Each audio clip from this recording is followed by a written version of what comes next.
to give some showery outbreaks of rain. The rain turning more persistent later as a bunch of weather fronts sink southeastwards across Scotland and Northern Ireland, pushing the cloud and rain then into Northern England, parts of West Wales overnight. That, of course, means there'll be a lot more cloud in the sky on Tuesday night into the start of Wednesday compared to previous nights. And so any frost and fog tending to be more limited, not entirely out of the question, just not as widespread as recent mornings. The cloud and showery rain moves south across central and southern parts during Wednesday morning, quite quickly clearing so that after lunch many places are in the bright or even sunny skies behind the weather fronts. Showers follow, those showers turning wintry across northern Scotland and then on Thursday into the east of England as well as eastern Scotland. It's going to feel cold on Thursday and Friday, but there will be some sunshine.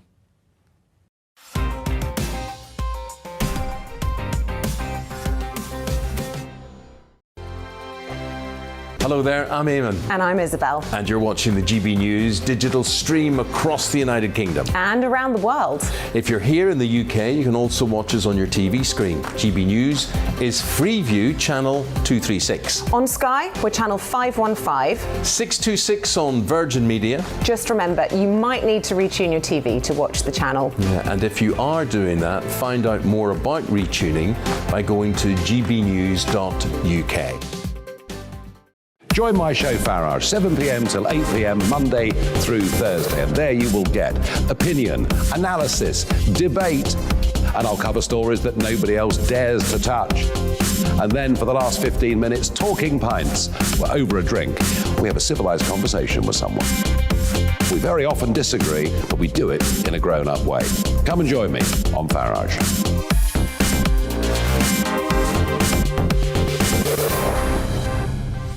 I'm Dan Wootton. Join me Monday to Thursday from 9 to 11 for the feistiest and most fun news debate on TV, where free speech reigns. I'll bring you a sharp take on the day's biggest stories, bombshell newsmaker interviews, and A-list guests.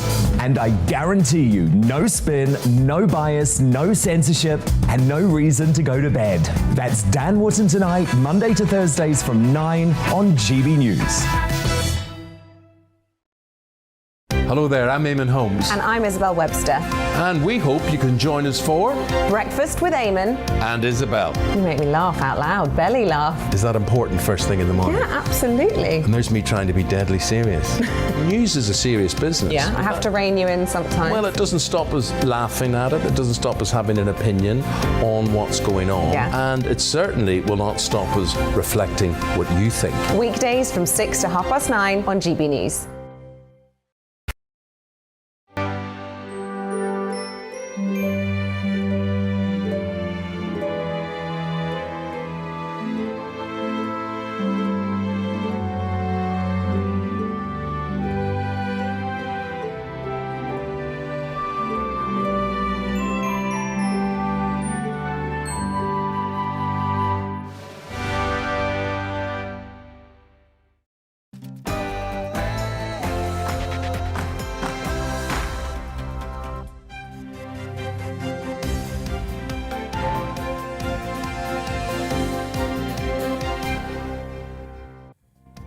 Hello there, very good morning to you. Even if it is a cold one, it's 6 o'clock, Tuesday, January the 18th.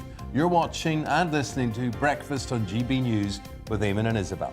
We are live across the whole of the UK on both your TV and your radio, whether you're watching us in Fort William or maybe listening to us in Yeovil. You could even be watching us on YouTube in Skegness. Wherever you are this morning, you can take us with you. You could even be in the bathroom, which is entirely possible. It is entirely possible, yes, yeah. We won't go into detail what you're doing in the bathroom, but anyway, you could be wherever you want.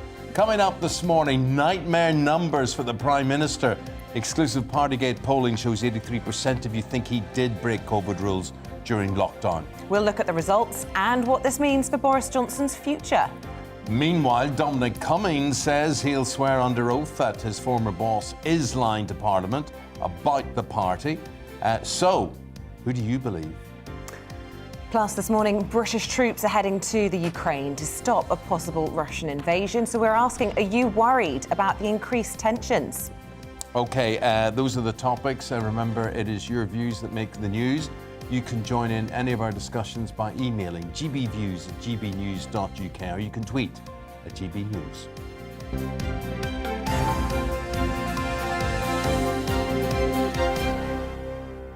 No, the former chief advisor to the Prime Minister, Dominic Cummings, has accused Boris Johnson of lying to Parliament about that Downing Street party during the first lockdown.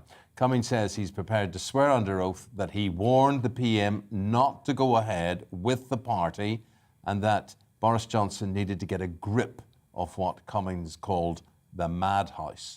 Well, this morning we bring you an exclusive poll conducted for GB News, and we found that over 2/3 of you believe that Mr Johnson has not told the truth about parties in Downing Street.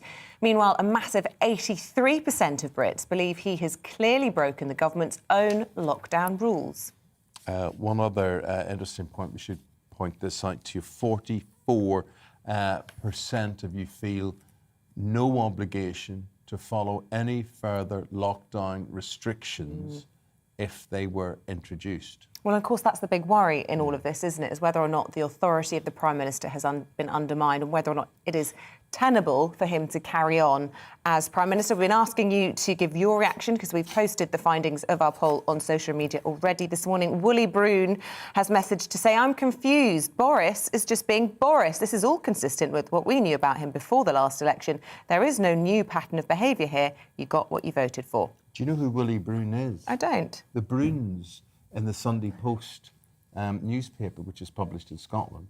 Oh. And we get a lot of it in Northern Ireland, but there's a comic strip called The Brunes. OK. Or Willie. Really? And this is, OK, so, and there is his profile picture is of Willie. Yeah, you educate me and enlighten everybody. Yeah, what else have you got there? Well, I won't read out the name of this one. They've said, if you think Johnson's unpopular now, just wait until people start getting their post-April energy bills. And of course, that is a worry. Well, that is something we're going to be talking about today, and that is a serious, serious matter, especially today. When I came out today, it was -1.5. So in other words, it was cold. You got to have the right coat on today. I think it's going to be a beautiful day today, though. I do love a cold and crisp, clear day. But again, the paper's all full of the story of the Prime Minister. I have to show you the front of the Guardian because it's got the Prime Minister going for his pre-dawn run yesterday. He doesn't look dressed for the cold. Oh, it looks like his underpants are his swimming shorts, and he's wearing a National Rail beanie. Anyway, we shouldn't tease him. He's out exercising. It's admirable at that time of the day. But as you see, all the papers this morning, once again, being dominated by really difficult reading for the PM, and it seems like, at least, Dominic Cummings is out to get him. The trouble is, his ability to tell the truth is also being undermined by the whole Barnard Castle thing. So who do you believe? Both of them have a track record of not telling the truth, but they're having this very public fight. The cumulative result of all of that means that Labour are 13 points ahead in the polls. So Labour is the real beneficiary of this. And it's interesting, Isabel, we have those pictures of Sir Keir Starmer. He has got a beer in his hand. He says it was at the end of a long day, a takeaway, a pizza arrived or whatever it is, and that's what they were doing. And the interesting point is, people look and they say, well, we believe he was having a business meeting. We don't believe he was there having a, what's the word? Shindig. I know what the word is, but I can't say it. But so people, so it's a credibility issue, isn't it? Yeah, you know, really, there isn't that much difference between that picture and what we saw, the picture of the cheese and wine meeting in the garden. You know, why Keir Starmer is able to get away with it, as you say, is more to do with just general trust. We'll be talking to Jonathan Ashworth a little bit later in the programme. He's coming on. Of course, he is Shadow Cabinet Minister for Work and Pensions, and we'll be putting all of this to him, the results of our poll, your views on Sir Keir Starmer, whether or not he has broken the rules, and, of course, Dominic Cummings and all his allegations as well. And then polls are also interesting because they often fire a warning shot, don't they? Whether actually people would carry them out if an election was called. Well, this is the thing, and we know historically polls are very often wrong. So what people say in a private conversation in a phone when they're being polled might be very different to how they would vote when push comes to shove. Anyway, all to be analysed this morning. OK, headlines, let's go to those. Britain is supplying self-defence weapons and a small number of soldiers to Ukraine amid concerns over a possible Russian invasion. The Defence Secretary Ben Wallace is warning the scale of force being assembled by Russia at their border with Ukraine is not routine. Russia has amassed 100,000 soldiers now so far. The latest now from Tonga, thick ash on an airport runways delaying aid deliveries after an underwater volcano erupted at the weekend, triggering a tsunami. New Zealand's military is sending essential supplies, including drinking water, but say that the volcanic ash is causing delays and the surveillance flight by at least a day. Magistrates will be given more sentencing powers in an attempt to reduce the backlog of criminal cases that have built up during the pandemic. They will now be able to give jail terms of up to a year, which is double the current maximum of 6 months. Some critics have, however, called it a sticking plaster solution. The BBC has criticised the government's choice to freeze the licence fee at £159 for the next 2 years. Culture Secretary Nadine Dorry says it will help families struggling with the cost of living, but the BBC branded the move disappointing, saying it will impact on the viewer experience.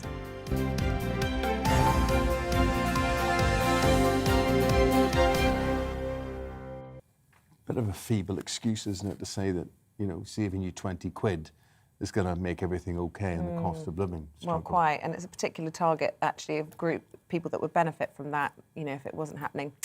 But pensioners should not be paying for their licence fee. No, quite, yeah. It's the whole funding model certainly needs another look, that's for sure. Should we take a look, speaking of taking a look, at the front pages this morning of your newspapers? The Telegraph leading with that magistrate story. They're going to be given more powers to jail criminals for up to a year. It's all in an attempt to try and clear the significant backlog in our courts. They don't want to jail anyone. They can't afford to jail anyone. No space in prison, yeah. No space in prison. So what's a lot of nonsense that headline is. Meanwhile, the Mirror runs with Dominic Cummings' revelations that the PM approved the Downing Street lockdown party. Here's the Times, also looking into Dominic Cummings' accusations, adding that Boris Johnson lied to Parliament. Guardian quotes Labour leader Sir Keir Starmer accusing Boris Johnson of attacking the BBC to save himself. Elsewhere, the Daily Mail leads on British troops armed with high-tech weapons being sent to Ukraine.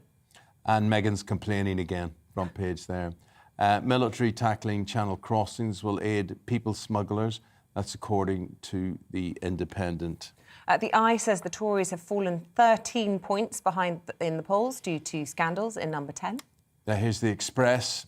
PM, the clock is ticking, sort the energy bill crisis. That's a simple enough message as we move on to The Sun. Yes, they're leading on accusations regarding Prince Andrew's sleeping arrangements. Apparently he liked 6 soft toys with him, according to a former security detail. Well, that's 2 days old. I read that on Sunday. Well, there you go. Yeah, OK. But the thing I never worked out, sorry, before we go to The Star, the thing I never worked out was, does he like all these cuddly toys on his bed now as a 62-year-old man, or... Was this when he was growing up? When he was 10. Well, quite. I'm not sure. I'm not sure exactly. We'll get to the bottom of that. We'll get to the bottom, but it's a bit weird. It's a bit weird. I think it is a bit off-putting, a grown man liking cuddly toys. I think there are other attributes linked to him that perhaps more appealing at the moment, but soft toys probably least worst. And here is The Star, looking at the spiritual guidance and knowledge of the actor and guru Brian Blessed. He's such an interesting character, isn't he? Yes. Such a funny character. Yes. Anyway, that's another. But how long could you stick him on holiday? Not very long at all. You know, he's all right for a night, I suppose. He has this crazy story about how he helped somebody give birth in Richmond Park and spent the night in there, and there are animals coming. I mean, it's extraordinary. He's a wonderful voice. Hasn't he got the richest voice imaginable? Yes. Gordon's alive. Yeah. Anyway, enough about Brian Blessed and the Daily Star. Let's turn our attention to Northern Ireland. Businesses have faced many challenges during lockdown there, and now the government's preparing the retail sector for the loss of some of its legal protections. What the heck's this all about? Let's go to our Northern Ireland reporter, Dougie Beattie, to explain all of this. High streets throughout the UK have faced a once-in-a-lifetime financial shock, and legislation to protect it from the worst is coming to an end. The scheme that stopped businesses being evicted from rent arrears ends on March 25th. Many businesses were closed, they were racking up significant debt. It was very difficult for them to pay rent. It's crucially important now that this scheme is coming to an end, that they're working out a deal, and primarily which enables both to move forward, because we forget that landlords are business owners themselves, and they need to be able to viably run their business. Likewise, for many retailers, they need to make sure that they can get a deal on a rent that helps them move forward. So it's about both sides talking to each other. The problems for business don't stop there, and the road ahead is not without its challenges. Well, it's going to be a very tough year for many of those businesses, because let's not forget, we will be paying rates again later on this year. You know, that will mean some businesses will not have paid rates for over 2.5 years. You have other cost issues coming down the pipeline, national insurance increases, national living wage, ongoing challenges with energy costs, and of course the problem with inflation. So there's almost a perfect storm of cost issues that are going to be facing businesses this year. The cost of the pandemic is now only becoming clear. For city and shopping centres where the footfall is much greater, things can be sorted out much quicker. For regional towns such as this, it may take a lot longer. To avoid further legal costs and doubling up on administration, 2 of the devolved governments have taken an innovative approach.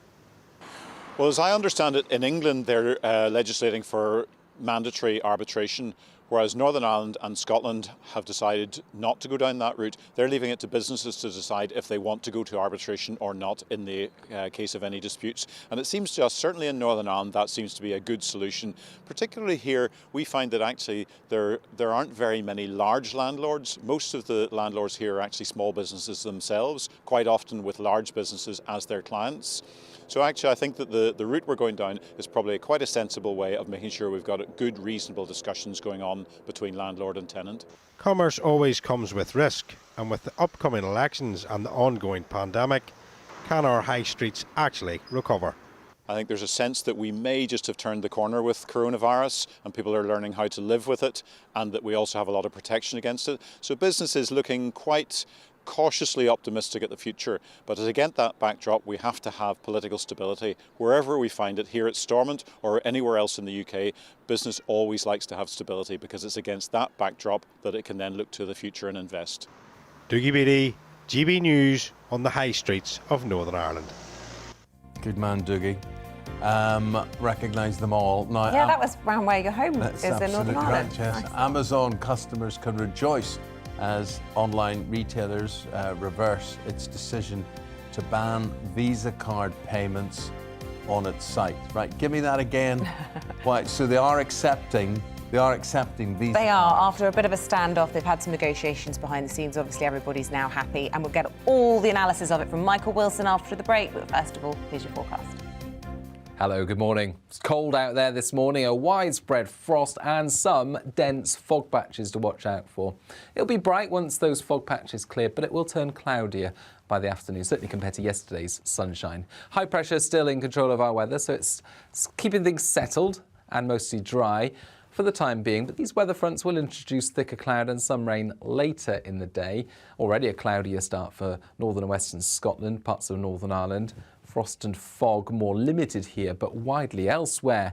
Fog, dense fog patches to watch out for on the roads first thing, and a widespread frost. Areas of cloud will move up from the south. They'll tend to help lift the fog across central and eastern England, but 1 or 2 patches remaining into the afternoon. And where that happens, it will feel cold. Meanwhile, cloud and outbreaks of rain will turn up into western Scotland and Northern Ireland. The wind picking up here as well. And in the far north, that wind nearing gale force by the end of the day. So spells of rain for Scotland and Northern Ireland overnight, the rain tending to be on and off, accompanied by that brisk wind, pushing the cloud and the rain then into northern England, parts of Wales overnight, and with cloud tending to move south through the night, frost and fog won't be as widespread. 1 or 2 patches still possible, but generally a less cold start to the day on Wednesday because of that overnight cloud cover. And there'll be some outbreaks of rain first thing, moving south across central and southern parts of the UK, clearing quite quickly, I think, so that after lunch, many places are in the brighter or even sunnier weather behind the weather fronts.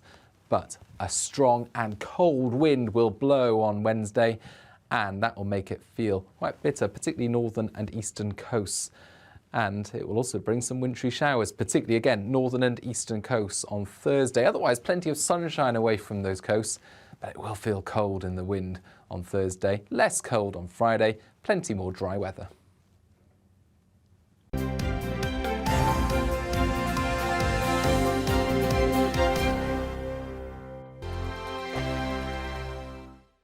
Hello there, I'm Eamonn. And I'm Isabel. And you're watching the GB News digital stream across the United Kingdom. And around the world. If you're here in the UK, you can also watch us on your TV screen. GB News is Freeview channel 236. On Sky, we're channel 515. 626 on Virgin Media. Just remember, you might need to retune your TV to watch the channel. Yeah, and if you are doing that, find out more about retuning by going to gbnews.uk.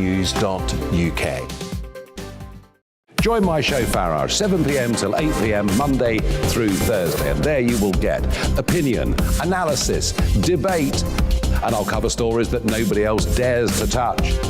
And then for the last 15 minutes, talking pints. We're over a drink. We have a civilized conversation with someone. We very often disagree, but we do it in a grown-up way. Come and join me on Farage.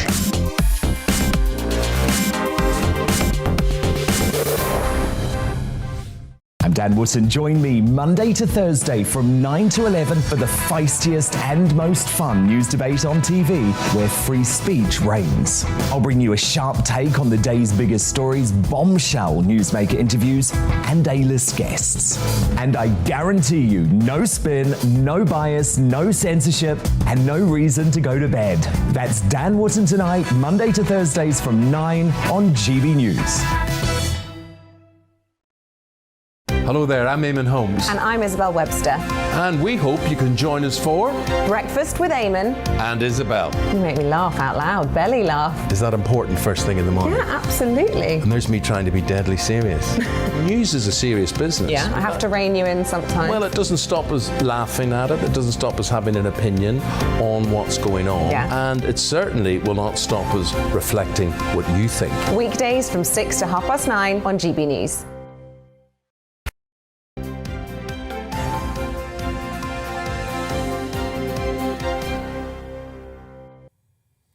In 20 minutes' time, we're going to be talking about COVID and how it relates to children because, as you were saying, Isabel, so often it's made out, oh, kids, it doesn't bother them. They're not affected by it. Yeah, I don't know if it's just anecdotal, but certainly my kids have been exposed to it much more with Omicron than any of the previous waves. And let me know if this is the same with your kids at home.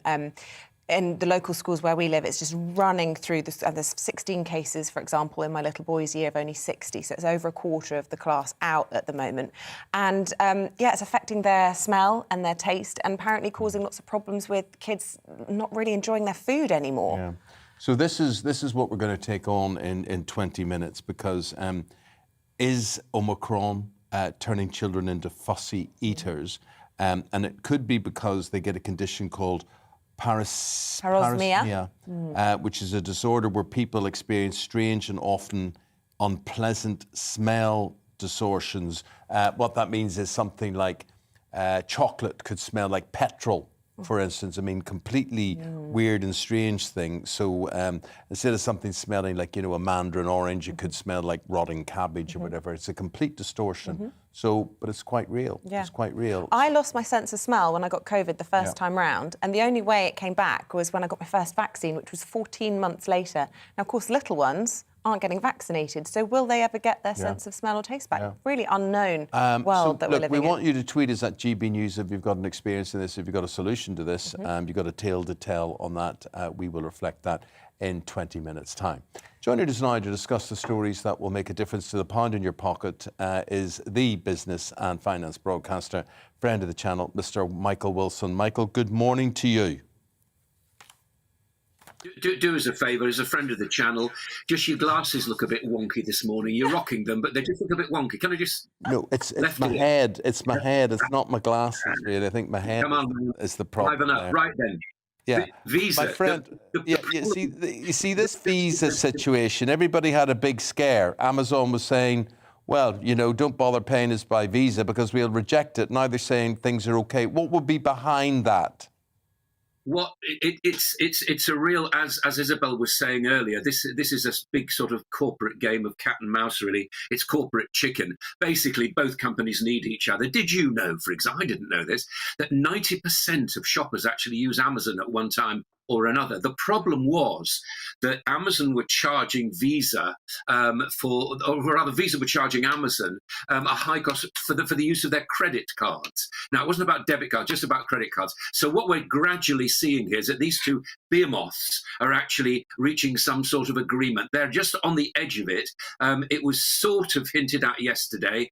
So there's no big problem tomorrow as far as credit card users are concerned, and they will reach some sort of solution for this, because both these companies really need each other. That's really where it's going at the moment. But it's been quite interesting. A lot of people have been saying this is about Brexit because before Brexit there was a cap on how much credit card companies could actually charge, and what the relationship between a credit card company and a retailer like Amazon actually was. That's all gone now. Hence the problem. But we think, I say we, I've been looking at the various headlines this morning saying that I think it's going to be more or less over. It'll take a few weeks though for them to reach a final settlement. So not a great deal of worry on that front as we speak. OK, a relief then. What about this story? This is for people who haven't had a vaccination. Morrison's joining the likes of IKEA, Next and Ocado and cutting sick pay for those who haven't had the jab but are forced to isolate because of COVID. Yeah. I think the important part of this story is that what these companies are actually saying, and this is Morrison's latest, is if you are a conscious anti-vaxxer, in other words, if you said, no, I do not want to be vaccinated, then if you're sick, they will just give you statutory sick pay, as opposed to a company enhanced amount. It doesn't actually add up to an enormous amount, but it's an important move. And they join IKEA and Ocado and other retailers as well, Next, saying this. If people consciously say they don't want to be vaccinated, then the company will not pay them anything above the statutory amount of sick pay. That's what the story is. And you know, it's funny, isn't it, how countries are kind of moving. They daren't do the mandatory thing because that cuts away at every corner of democracy. But what they can say is, look, here's a choice. If you want to go to a football match or whatever it may be, you want to go to the pub, then you need to be vaccinated. If you don't want to be vaccinated, then that's fine, but it's your choice. It's quite an interesting way, isn't it, putting the onus on people to get ready for vaccinations themselves if they want to join the rest of the society and the rest of us who have been vaccinated. Simple choice. Well, from choice to no choice, this fuel crisis situation and the squeeze on energy bills.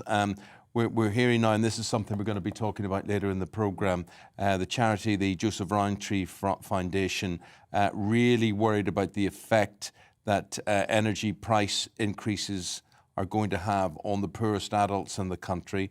And they're talking about fuel bills doubling.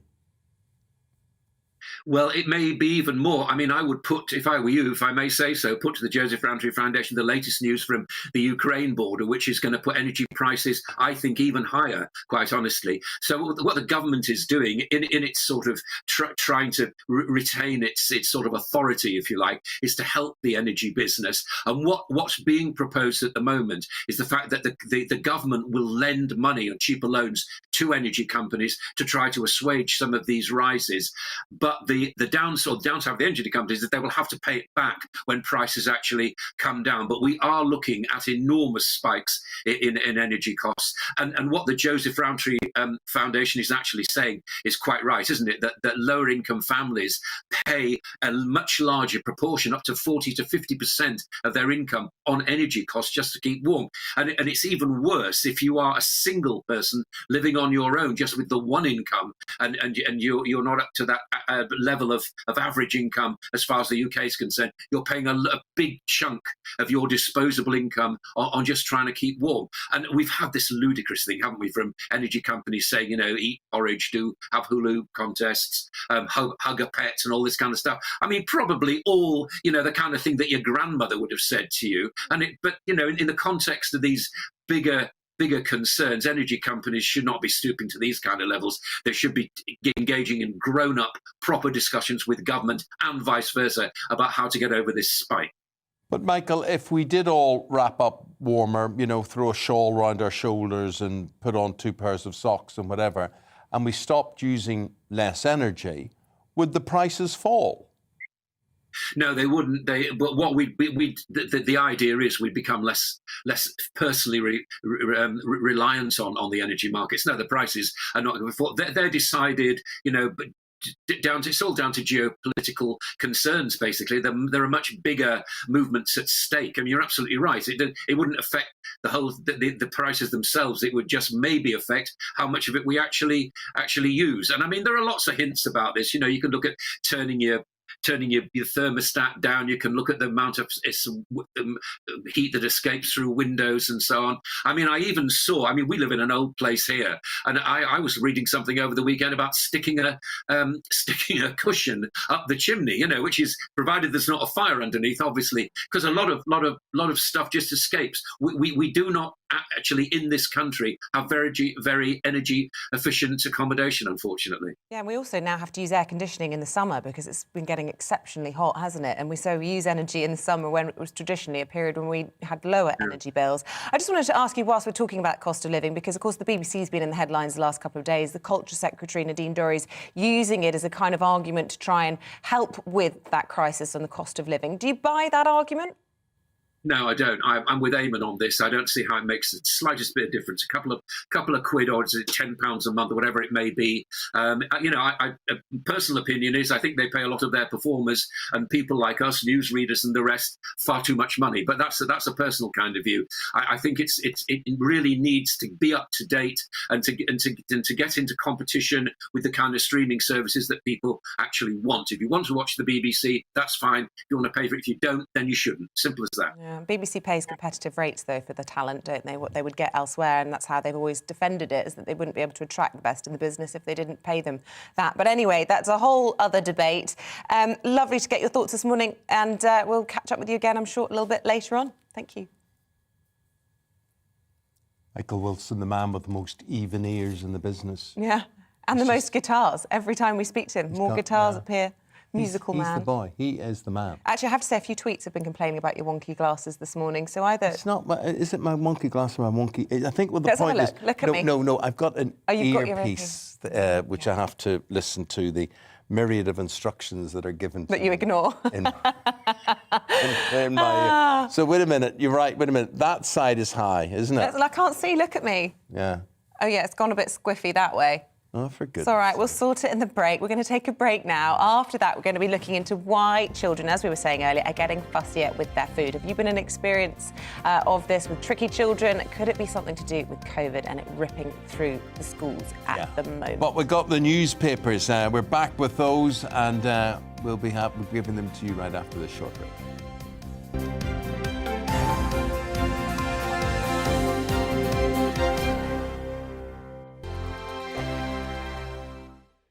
Hello there, I'm Eamonn. And I'm Isabel. And you're watching the GB News digital stream across the United Kingdom. And around the world. If you're here in the UK, you can also watch us on your TV screen. GB News is Freeview channel 236. On Sky, we're channel 515. 626 on Virgin Media. Just remember, you might need to retune your TV to watch the channel. Yeah, and if you are doing that, find out more about retuning by going to gbnews.uk. Join my show Farage, 7 p.m. till 8 p.m. Monday through Thursday. And there you will get opinion, analysis, debate, and I'll cover stories that nobody else dares to touch. And then for the last 15 minutes, talking pints. We're over a drink. We have a civilised conversation with someone. We very often disagree, but we do it in a grown-up way. Come and join me on Farage.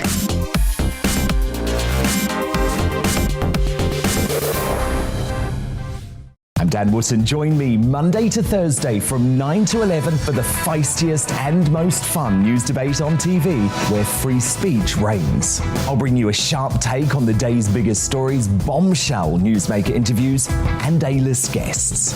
And I guarantee you, no spin, no bias, no censorship, and no reason to go to bed. That's Dan Wootton tonight, Monday to Thursdays from 9 on GB News. Hello there, I'm Eamonn Holmes. And I'm Isabel Webster. And we hope you can join us for Breakfast with Eamonn. And Isabel. You make me laugh out loud, belly laugh. Is that important first thing in the morning? Yeah, absolutely. And there's me trying to be deadly serious. News is a serious business. Yeah, I have to rein you in sometimes. Well, it doesn't stop us laughing at it. It doesn't stop us having an opinion on what's going on. Yeah. And it certainly will not stop us reflecting what you think. Weekdays from 6 to 9:30 on GB News.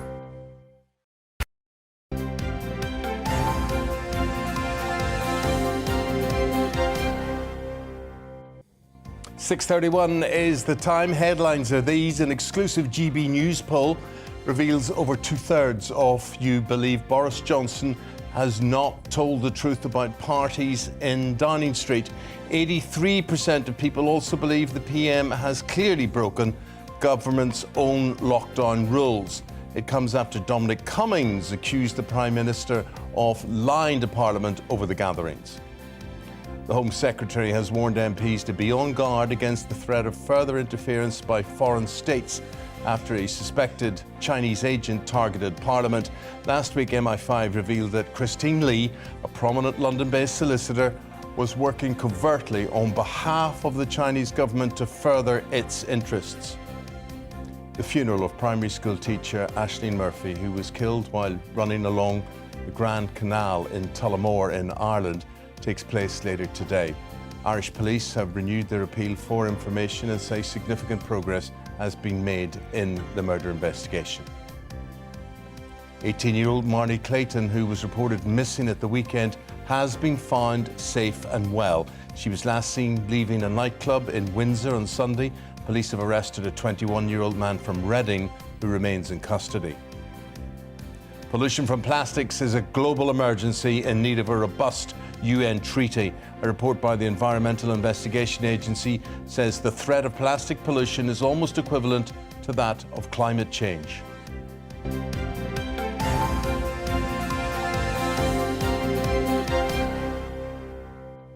Okay, the time is 6:32 in the studio. Joining me now to review this morning's papers is Martin Daubney, the Deputy Leader of the Reclaim Party, and Polly Mackenzie, Chief Executive of Demos. A very good morning to both of you. Look, so many of our viewers are so tired of hearing about Boris Johnson, but unfortunately this story will not go away. Martin, you've chosen this story from the front of the Mirror, and this is the allegations that Boris actually gave permission for this party to go ahead. Yeah, I mean, you'd expect the Mirror to be taking a very heavy line on this against Boris, and deservedly so. The key thing now is Dominic Cummings, once again, come up like jaws to haunt him, to bite him. Hardly the most believable witness. Let's bear in mind that eye test, that Barnard Castle story was the first of the major porkies to come out of Downing Street in terms of contravening the lockdown. But he's now swearing that Boris knew about this bash, knew about it all along.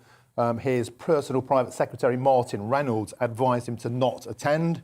Boris brushed it to one side and attended, knowing full well it was a drinks party, which he denied at PMQs. So it seems there's huge amounts of pressure now. And I think your poll this morning reflects that. People just don't believe Boris anymore. I think he's a dead man walking. I think that this is having an impact on people, politician friends of mine, Red Wall MPs, who really gravely fear for their own seats, because he's becoming so toxic. They backed him when he was a winner, and I think they're going to dump him now he's a loser. What's so interesting in all this, Polly, is, of course, a lot of people are prepared to forgive somebody that's had an illicit drink during lockdown. But if he is found to have lied in Parliament, I mean, that's essentially what brought Profumo down, wasn't it? All the things that he did wrong up until that point, people kind of forgave him for. But lying in Parliament, if that is true, and Dominic Cummings says he's prepared to swear on oath that that is the case, then surely he's toast. That's absolutely right. And so the Times is focusing on precisely that angle, because the ministerial code says that a minister who knowingly misleads Parliament has to resign. The problem, essentially, with our constitution is that the ministerial code is written by, I mean, he doesn't actually type it out, but still, owned by the Prime Minister. Each Prime Minister has their own written ministerial code that belongs to them, and they are the ultimate arbiter of whether somebody has, in fact, breached it. Now, we know that in the past, Boris Johnson has been quite relaxed about potential breaches of the ministerial code. When Priti Patel, for example, was found to have potentially bullied some of her staff, he let her off. He said that was all right. So I don't think we can have much confidence when it comes to him judging himself. And that then poses a huge question for Parliament, for the Speaker of the House, Lindsay Hoyle. If this has happened, if a Prime Minister can be shown to have come to Parliament and misled Parliament, how can Parliament handle that? The minister, the chairman of the Conservative Party, Olive Dowden, was saying that Parliament will hold the Prime Minister to account. The problem is that Parliament actually doesn't have any powers to hold the Prime Minister to account. The only people who can are Conservative MPs who can oust him, And only 6 have publicly criticised him. Only 6 have publicly criticised him. Publicly, yeah. That may change. When the Sue Gray report comes out. So I don't know if either of you know this. Is Sue Gray going to interview Dominic Cummings? It seems to me that if he is the source of many of these leaks that are coming through to the press, constantly dropping these hand grenades, it would be pretty useful for her to interview him. But I haven't been able to find that out. I think it would be unlikely. However, Martin Reynolds' name being dropped in is no coincidence. Surely he will now be a key interviewee, a key witness, if the claim is there that he advised Boris to not attend, and he did. I'm not sure that... So it was Martin Reynolds who set up the party, arranged the party. So He's the one who sent the email. He needs to be summoned. What Dominic Cummings is saying is that he, Dominic Cummings, and another senior official, he hasn't specified who, tried to get Martin Reynolds' party stopped, and it's Boris sort of dismissed that, partly because it seems like, classic Dom, there was a vendetta going on between Dominic and Martin Reynolds, and Dominic already had been trying to oust Martin Reynolds. So he wants him grilled. Exactly. And he'll have to be grilled if his name's mentioned. If he's a party of interest, he will have to be cross-examined. And for Dominic Cummings, this would be delicious. Yeah, I mean, Dominic Cummings describing Number 10 as a madhouse. But if, as has been reported over the weekend in the papers, the Prime Minister decides to deal with this by clearing out some of the more junior people involved, does that not surely mean that he'll be filling Downing Street with people who perhaps are less senior, less experienced, and therefore exposing him perhaps to more risk? I don't know, it seems to be an unusual policy to take. But let's take a look at some of the other allegations that Dominic Cummings has been making that you've picked up in The Guardian, Martin, this time about the BBC. Yeah, so just before we move on, so as the great Dennis Skinner once said, when posh people screw up, they sack their servants. Right. And I think that's what Boris is trying to do with all this. He's trying to get rid of the underlings, clear out the Home Office, clear out Number 10, but really the buck stops with him.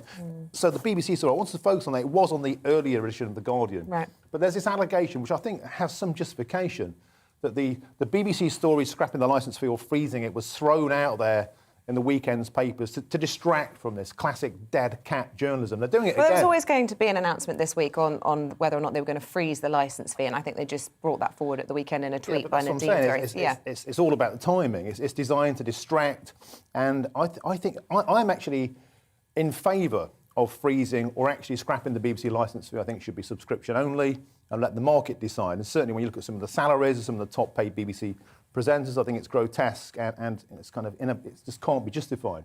However, I do think even those who support the BBC having its funding looked at will look at the timing of this and just see deep cynicism that it's been thrown out there at a time to try and distract. Don't mention the war, don't mention Boris's party. And they're doing it again. The Mail today talking about British troops being sent to the Ukraine. It's another classic diversionary tactic. And I think it just sticks badly in the throats of voters now who are really wise to how the pro-conservative press are being manipulated and used to put out a smokescreen to protect Boris. And I think ultimately it undermines the fact that the BBC is a bloated corporation that wants its funding looking at. Yeah, I mean, no one can really deny that the BBC needs its funding looking at. I mean, to me, it's like the NHS. Everyone thinks that you can't talk about it, but without it being sort of a sacred cow. But you can't say the BBC's working in its current form, but you can still love and appreciate a lot of what it produces. It would be a loss if we completely lost the BBC, wouldn't it? I think so. I think it's one of our great kind of cultural exports. It offers a sort of shared cultural experiences, some of them, perhaps fewer, certainly, than when I was a kid. And I think in an extraordinarily diverse nation, ethnically diverse, but also generationally diverse. We've got 5 generations alive, basically, for the first time in our history. So having something that holds us together as a nation, I think, is really important. The exact model should always be reformed. Every institution has to be constantly updated. But actually, the BBC has had pretty aggressive funding settlements for quite a long time. Over the whole of the last decade, they had to absorb the costs of free TV licences for some of for poor pensioners. Richer pensioners now have to pay for their TV licence. And actually, the BBC, I think, has got like sort of 10-15% in real terms lower funding than it would have had if things had gone up as they were going up since 2010. So I think the idea that the BBC is sort of unreformed, unchanged, you've big moves, like the big moves to Manchester, big relocations to Glasgow. I just think it's getting quite a lot better. The key diversity, talk a lot about diversity in the BBC. The key diversity the BBC lacks is political diversity, diversity of thought, and diversity of working class background. It's still an institution where most people went to great schools, great universities, they don't represent the working man. They completely missed the point and missed the fire on Brexit, for example. They're politically biased. That's what's done for them. Well, last week they did come out and say they're going to try and put flat earthers on their channel, didn't they? But I just want to finish on this story on the front of the Telegraph, Polly, one about the courts. And this has really been highlighted by the work, I don't know if you've read the book, by the secret barrister who talks about the significant problems with the problems in our courts at the moment. Is this going to solve the problem, giving some extra powers to magistrates? Because it seems to me the prisons are full. Exactly. And in fact, magistrates tend to send people to prison quite enthusiastically. And so it probably will worsen problems in our courts. Basically, they're shifting more trials to magistrates and away from the Crown Court, though defendants will be able to choose the Crown Court and a jury trial if they want one. You know, I think for me, it's a symbol of so many backlogs in our public services that have been kind of just overwhelmed by coronavirus, slowed down. And you look at this, you look at the NHS, even if Boris gets through this kind of little local difficulty, shall we call it, you know, the wall of public service challenges facing him when they kind of get back onto the governing, you know, part of being the government, it's huge. And this kind of stuff, I think we'll start to see a lot more of that. Basically downgrading the service people get to try and get through the numbers of cases. And when it comes to criminal justice, I think that's, you know, really significant and potentially quite serious. I've always quite fancied being a magistrate myself. I've always penciled it in for later life. I don't know if I could do it now, but I always loved court reporting when I was out and about on the road. I've got mates who do it, and they say it's really hard work and really badly paid, particularly if you're representing, you know, kind of members of the public and not private. Public service. Yeah, that's why I would be doing it as a career. But back to this story, I think this is yet more dead cat journalism. It's a really important point. Yeah. But the fact that Telegraph, a very pro-Johnson newspaper, are throwing this out on their front page today as a distraction from the only story in town, I think slightly pathetic. I really, really do. They're putting this out. The Mail is covering the Ukraine. It's like, don't mention the party. Let's see the prominence the Telegraph have given this then, and whether or not they've got anything about Boris on there. Tougher powers for magistrates, clear the backlog, good, fair point. And then they talk about NHS jabs and the Channel migrants. So a little nib down here, testing government damage. Right, yes. Meanwhile... It's naked bias. It's naked pro-government bias. We have to give credit to Antonio Horta Osorio, the former Lloyds Bank boss, who was found to have breached COVID rules, and he's quit. He's quit because he's lost the moral authority to lead. Imagine that. Just like the rest of them. Yeah, OK. Look, we've got time, I believe, to do one look quickly at the Express, Martin. They're talking about the energy crisis. Of course, this is probably the most common theme that we've covered on our new programme throughout 2022 already, apart from Boris Johnson. This, as we've been hearing, is only going to get worse with the situation on the Ukraine border. What's the angle from the Express? Well, they're basically saying, sort this out now, Boris, or else. I think it might be too late for the or else bit, but certainly the Tory government, any future government, has to tackle this. It's the biggest issue facing the working poor, the working classes. I think, you know, net zero targets are a class war. They are £1,700 per year for every taxpayer until 2050 to pay for these green levies that nobody voted for, at least not when they were costed. And if we don't sort this out, there's going to be a stark choice. Do you want to eat or do you want to heat your home? People are going to really, really suffer when the caps get removed in April, and we need to be energy self-sufficient. We start fracking. Let's look at nuclear. What about coal? You know, all these unfashionable things. We're tied to the mast of green energy, which doesn't work when the wind stops. It's expensive, and it's going to get more and more costly for the working poor. It's a disaster waiting to happen. Well, at GBNews, we've got this campaign to scrap the VAT. And I know this is a Labour pledge as well. The government's saying that it's actually quite a blunt tool because those with the biggest houses would actually benefit from that. We'll be speaking to Jonathan Ashworth a little bit later on in the programme about it all. What do you make of it? I mean, it's made us quite unpopular with Downing Street, actually, our own campaign on this. Do you think that would be a good approach? I think it would, actually.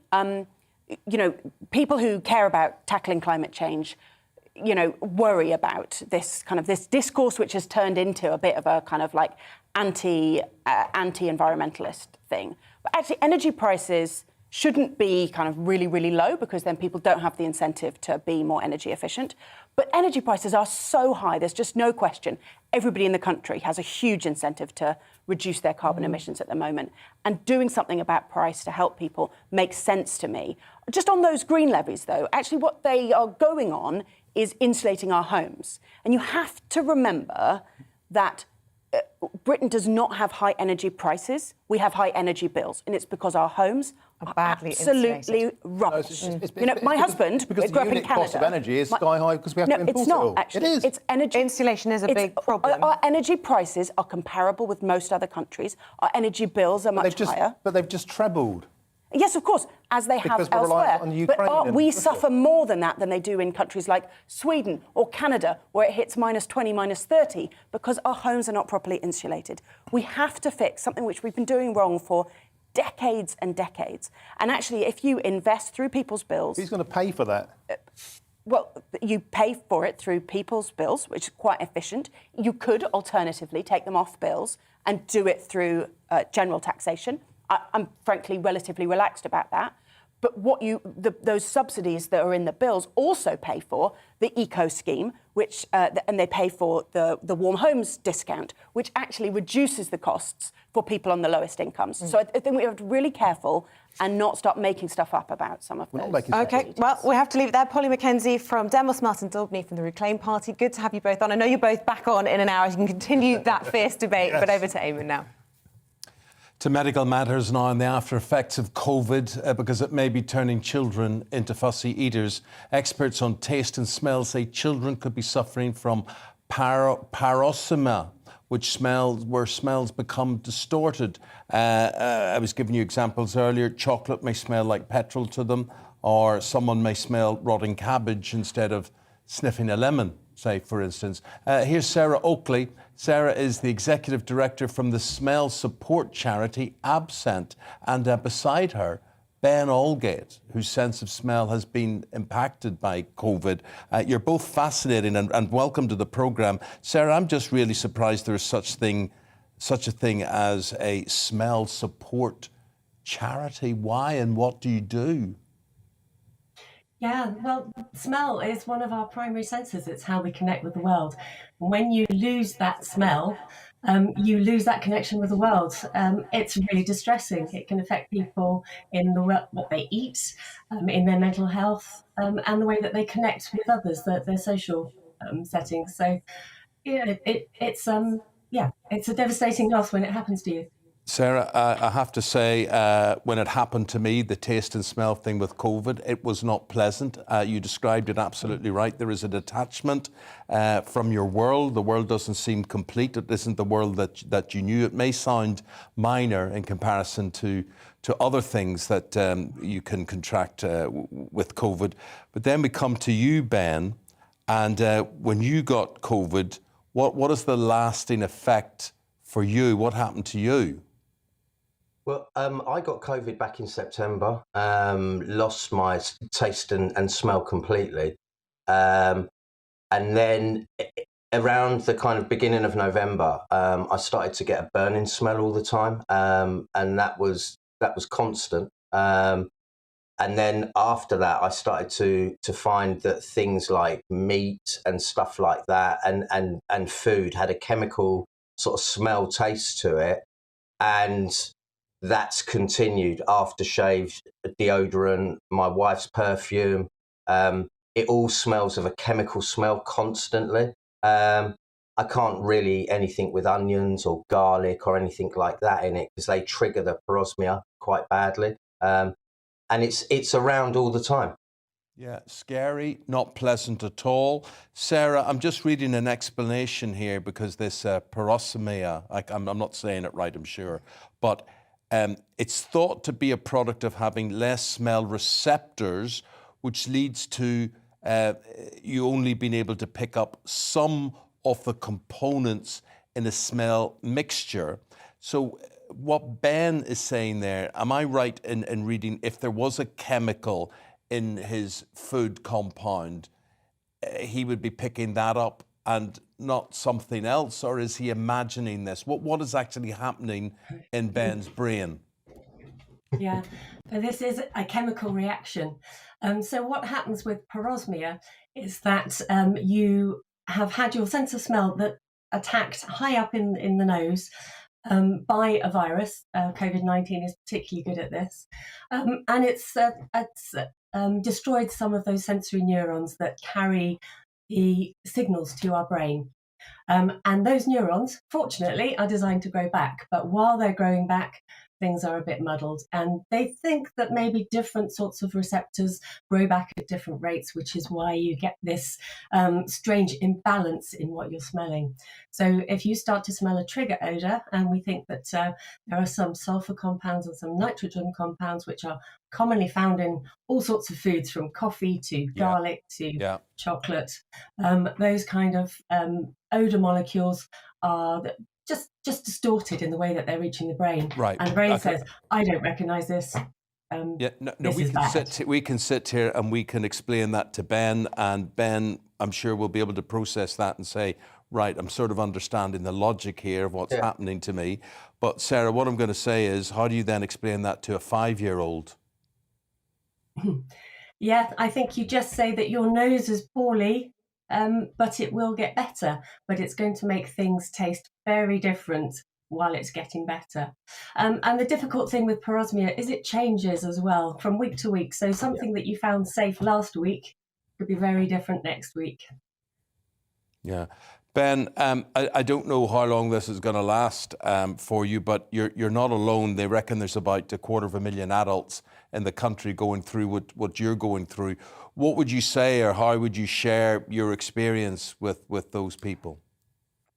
I think what you need to do is learn to live alongside it. You know, it's if something tastes strange for me, then I just carry on and I push on and I try and eat it, and just try and continue to eat it.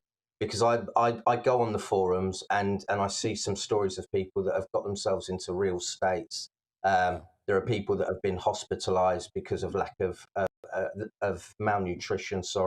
And I think I've learned to kind of live alongside it, in that I know what's good, I know what's bad, and at the moment there's just a level of acceptance in that. I could have come out of COVID a lot worse, and of course, but not to undermine what you're going through. I mean, you know, in my small way, I absolutely agree with you. But I remember, I can't smell aftershave, I can't taste toothpaste. I wasn't looking forward to eating. You'd sit down to a meal and it was very, I don't know, I mean, you just went through the process, but you weren't enjoying the experience. There's also a no connection. I know that when I lost it completely, I felt claustrophobic, in that I didn't feel connected to the world at all. It was like I'd been shut down. You know, it's I don't think people realise how impactful it is. I had some people round at the weekend for dinner, and it's that whole process of people around the table, and all I'm thinking is, this tastes strange, or I'm not really enjoying this, and it does impact a lot. But you've got to learn to just live alongside it and appreciate that it will change and that it will get better in time. Well, will it necessarily get better in time, Sarah? Will there be light at the end of the tunnel for most people? I don't know for all people, but it would be awful to think that you wouldn't be able to experience the things that you're missing. Yeah, for most people, there will be recovery. We know from other viruses before COVID-19 came along that when this happens, it can take a good year, maybe 2 years to get to that new place, but you will find that you're able to enjoy smell, maybe not in the way you were before. You have to think of it like an injury, and so you are recovering, and if you broke your leg, you know, that you might not be able to walk so easily on that for a while. It's the same with your smell. If you've lost it, it's going to take Sarah, some time to rebuild. For anybody who is things like smell training can really help with that process. Smell training, okay. For people who are going through this, or maybe they're experiencing their children being not the way they normally are, more fussy than they normally would be, what would you say to them, both adults and children, with this situation? I'm sorry, I missed a little bit of that. Would you mind saying again? Well, just basically advice, overall advice for whether you're a child or whether you're an adult going through this. Yeah, I think Ben's advice is is correct. You know, keep trying, keep pushing through. But in those very early days, it can be very difficult. And then it's just about getting enough calories to sustain you, whether that's something cool like ice cream or a protein shake. But yeah, keep trying. It changes all the time. So, Well, so don't give thank up. goodness you're there, Sarah, with your charity Absent, ABSCENT, clever title. And Ben, really appreciate you telling us your story there from Bishop Stotford, and I hope things get better for you soon. Thank you. Not at all. Hopefully one day you'll look back and be able to have a laugh about it, not being able to smell your breakfast or whatever it is. But being there, mate, and thankfully I think I'm out the other end. Sometimes you wonder, sometimes you think, does this taste the same? Does this smell the same? But by and large, it just suddenly came back, and that was it, and I hope the same happens to you. Guys, really appreciate it. Thank you very much indeed. 4 minutes now before 7 o'clock. We'll take a break. British woman Angela Glover is the first confirmed death following the Tongan tsunami. Her brother will be with us to tell us more about his late sister. Here's the weather. Hello, good morning. It's cold out there this morning, a widespread frost and some dense fog patches to watch out for. It'll be bright once those fog patches clear, but it will turn cloudier by the afternoon, certainly compared to yesterday's sunshine. High pressure still in control of our weather, so it's keeping things settled and mostly dry for the time being, but these weather fronts will introduce thicker cloud and some rain later in the day. Already a cloudier start for northern and western Scotland, parts of Northern Ireland. Frost and fog more limited here, but widely elsewhere. Fog, dense fog patches to watch out for on the roads first thing, and a widespread frost. Areas of cloud will move up from the south. They'll tend to help lift the fog across central and eastern England, but 1 or 2 patches remaining into the afternoon. And where that happens, it will feel cold. Meanwhile, cloud and outbreaks of rain will turn up into western Scotland and Northern Ireland. The wind picking up here as well. And in the far north, that wind nearing gale force by the end of the day. So spells of rain for Scotland and Northern Ireland overnight, the rain tending to be on and off, accompanied by that brisk wind, pushing the cloud and the rain then into northern England, parts of Wales overnight, and with cloud tending to move south through the night, frost and fog won't be as widespread. 1 or 2 patches still possible, but generally a less cold start to the day on Wednesday because of that overnight cloud cover. And there'll be some outbreaks of rain first thing, moving south across central and southern parts of the UK, clearing quite quickly, I think, so that after lunch, many places are in the brighter or even sunnier weather behind the weather fronts. But a strong and cold wind will blow on Wednesday, and that will make it feel quite bitter, particularly northern and eastern coasts. And it will also bring some wintry showers, particularly, again, northern and eastern coasts on Thursday. Otherwise, plenty of sunshine away from those coasts, but it will feel cold in the wind on Thursday. Less cold on Friday, plenty more dry weather.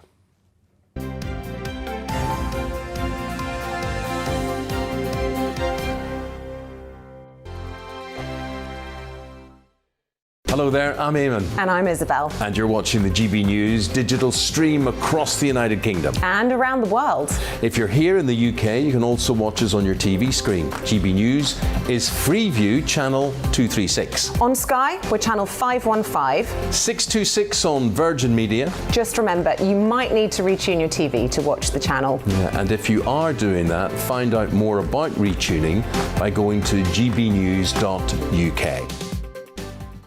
Join my show Farage, 7 p.m. till 8 p.m. Monday through Thursday. And there you will get opinion, analysis, debate, and I'll cover stories that nobody else dares to touch. And then for the last 15 minutes, talking pints. We're over a drink. We have a civilized conversation with someone. We very often disagree, but we do it in a grown-up way. Come and join me on Farage.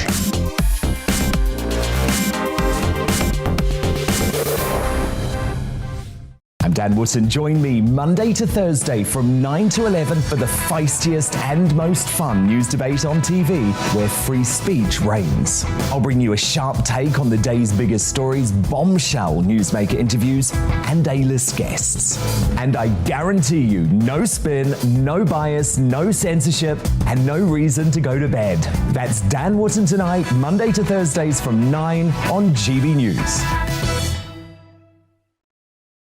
Hello there, I'm Eamonn Holmes. And I'm Isabel Webster. And we hope you can join us for Breakfast with Eamonn and Isabel. You make me laugh out loud, belly laugh. Is that important first thing in the morning? Yeah, absolutely. And there's me trying to be deadly serious. News is a serious business. Yeah, I have to rein you in sometimes. Well, it doesn't stop us laughing at it. It doesn't stop us having an opinion on what's going on. Yeah. And it certainly will not stop us reflecting what you think. Weekdays from 6 to 9:30 on GB News.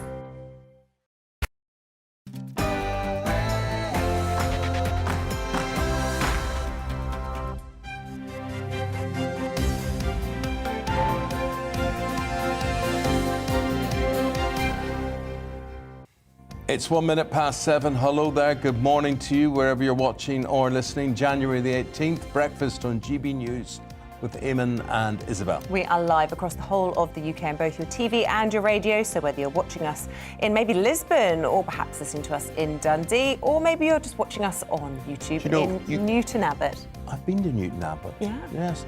Do you know, that could be Lisburn, a city in Northern Ireland, or Lisbon. In Portugal. Yes, Yeah. because we could watch us equally. Yeah, we or have lots listen of to us. viewers overseas and listeners overseas. And you know, a lot of people are saying to me they really are enjoying listening to the show on radio. So thank you very much. Try something different, be adventurous, have a go on that. DAB+. So wherever you are, we'll be with you. Yeah, as you mentioned last hour, perhaps they're doing their ablutions this morning with us on the radio. Could Let's well not be. go there. Could well be. Coming up this morning, it's poor polling for the PM. GB News finds that 83% of you think he did break COVID rules during lockdown. We'll look at the results and what this means for the Prime Minister's future. Meanwhile, Dominic Cummings, his former advisor, says he will swear under oath that his former boss is lying about those parties. Who do you believe?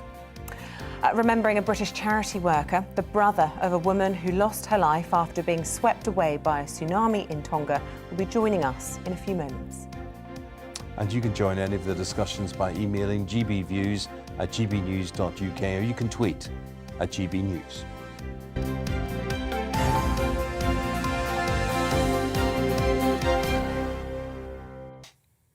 So our top story this morning, the former chief advisor to the Prime Minister, Dominic Cummings, has accused Boris Johnson of lying to Parliament about a Downing Street party during the first lockdown.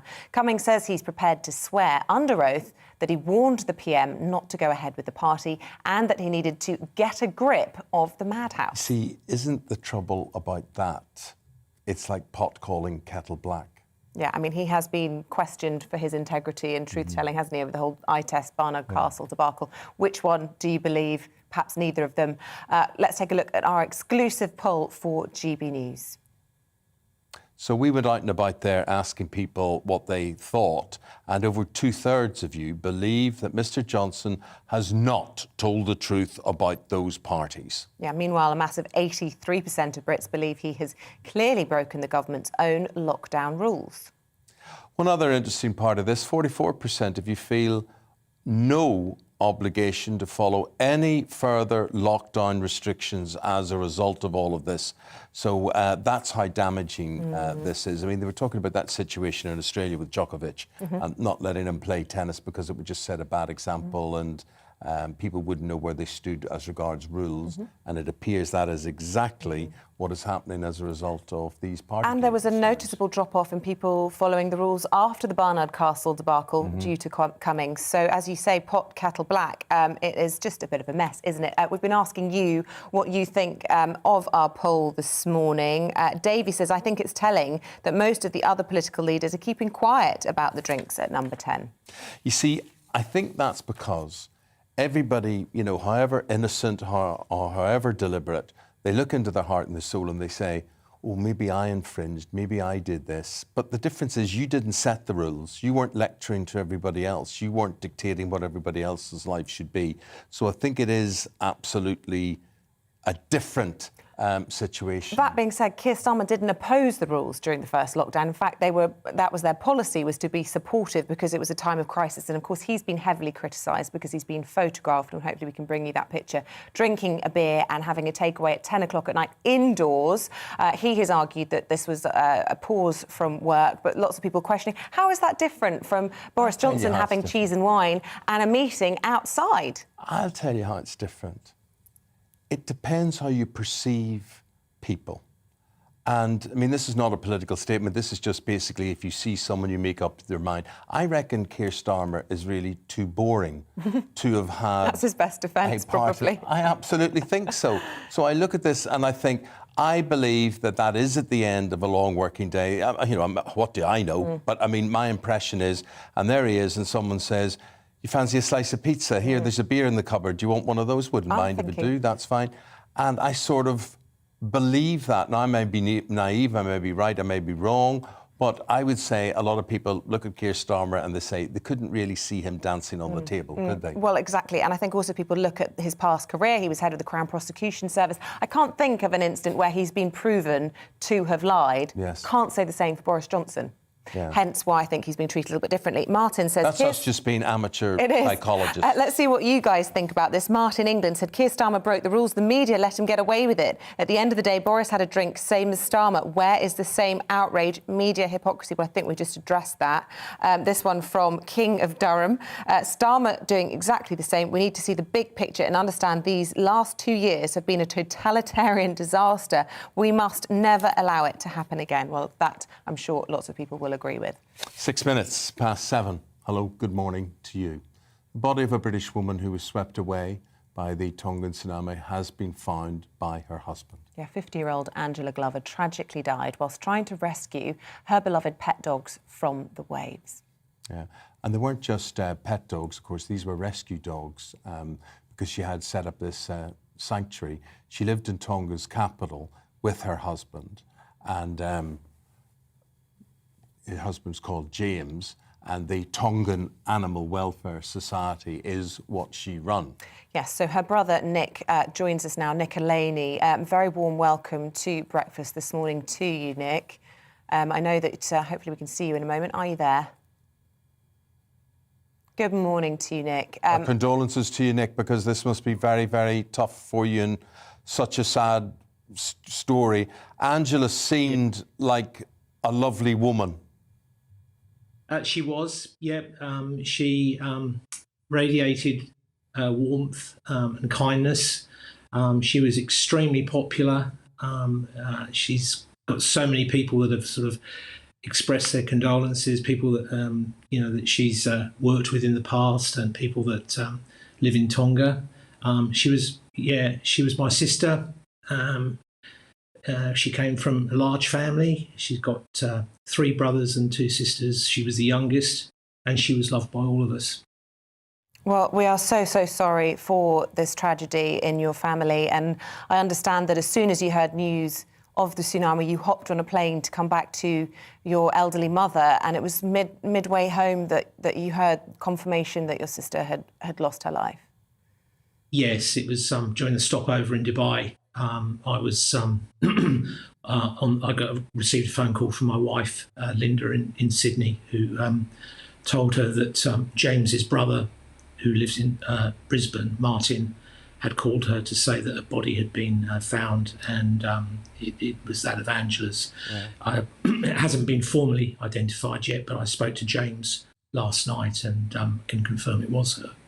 We don't even know. Hopefully, the whole after effects of this are much less than everybody initially feared. But we don't know the state of fatalities and injuries involved. Just, but unfortunately, Angela seems to be one of those. Would it be typical of her to care for the dogs, to almost want to save them as much as she wanted to save herself? Oh, absolutely. Although maybe she didn't think it through, to the end. But I think, her first instinct undoubtedly would be to have tried to save her dogs. Two of her 5 dogs did survive. That I do know after speaking to James. And how's James doing? And what did Tonga mean to them both? I know that they'd settled out there and created this life together, and obviously James will now have to continue that without her. Yeah, well, I spoke to James last night. He's been able to contact us once a day via satellite phone supplied by the British Embassy.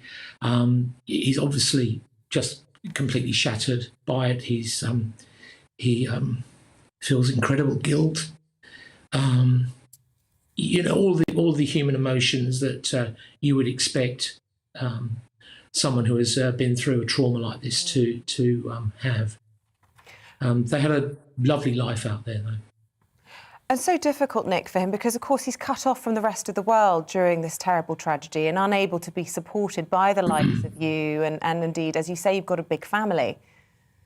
Yeah.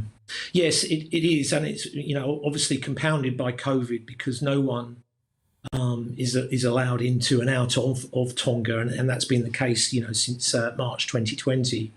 So there's very little that we can do to support him from the outside. However, when I spoke to him yesterday, he has got his basic needs covered. He's got shelter, he's got money, he's got food, and he's got water.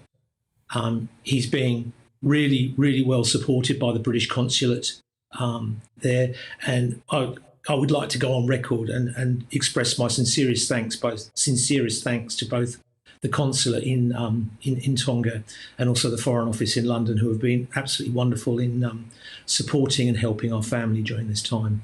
Well, that's nice that you can do that, because obviously it is so distressing, and to lose someone in that sudden death way is just, as you say, your mother, yourself, James, everybody having to deal with this.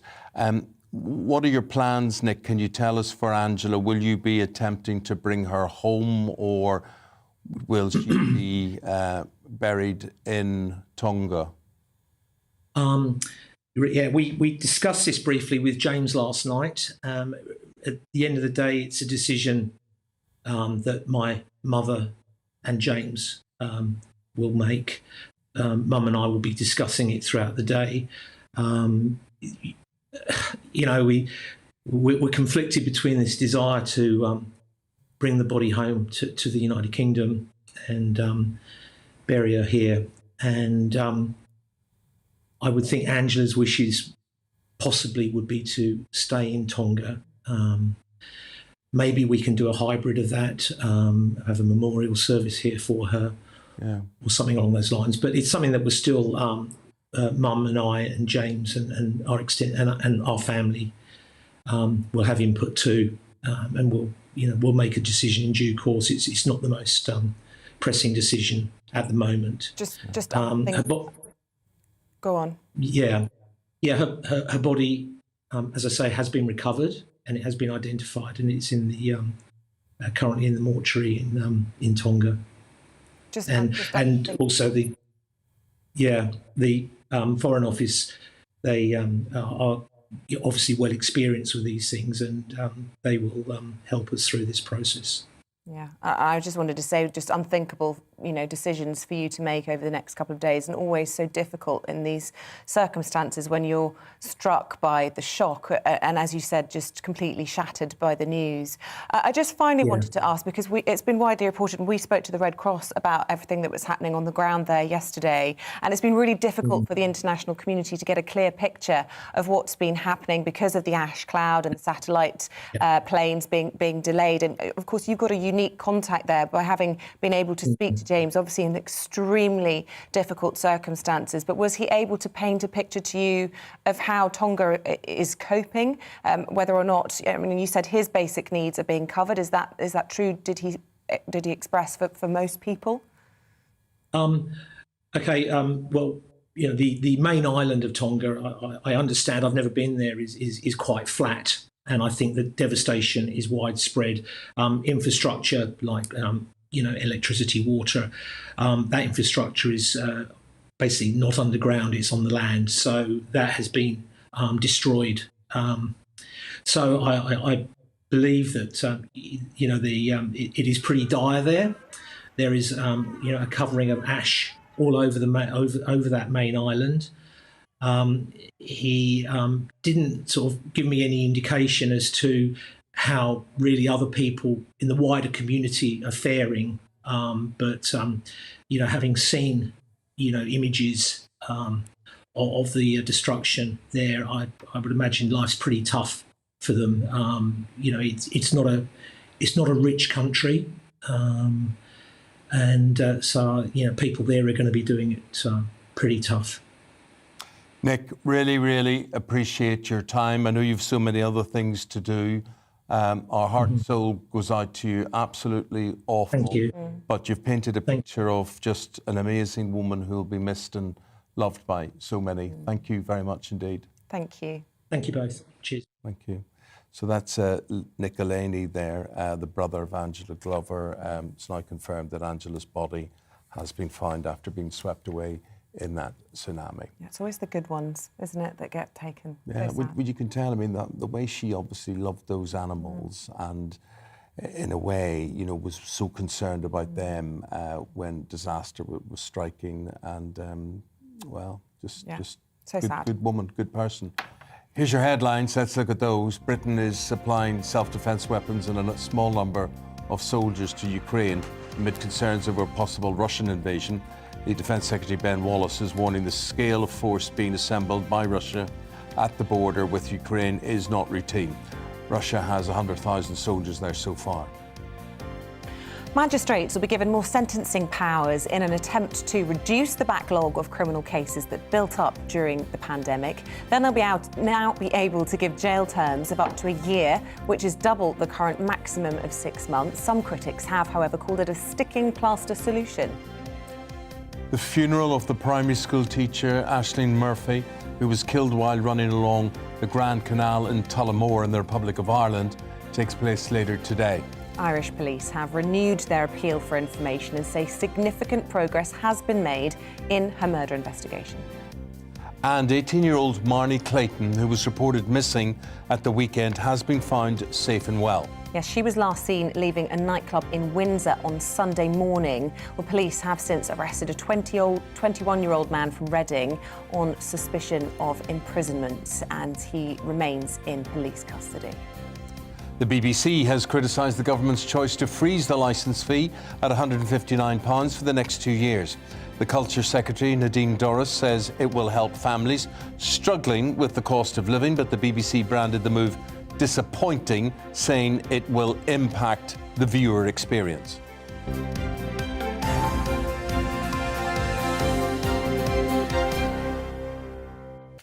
Now, many more families are expected to fall into poverty, according to a new report. We're going to be talking to the Shadow Secretary of Work and Pensions very, very shortly. Yeah, but first of all, here's your forecast. Hello, good morning. It's cold out there this morning, a widespread frost and some dense fog patches to watch out for.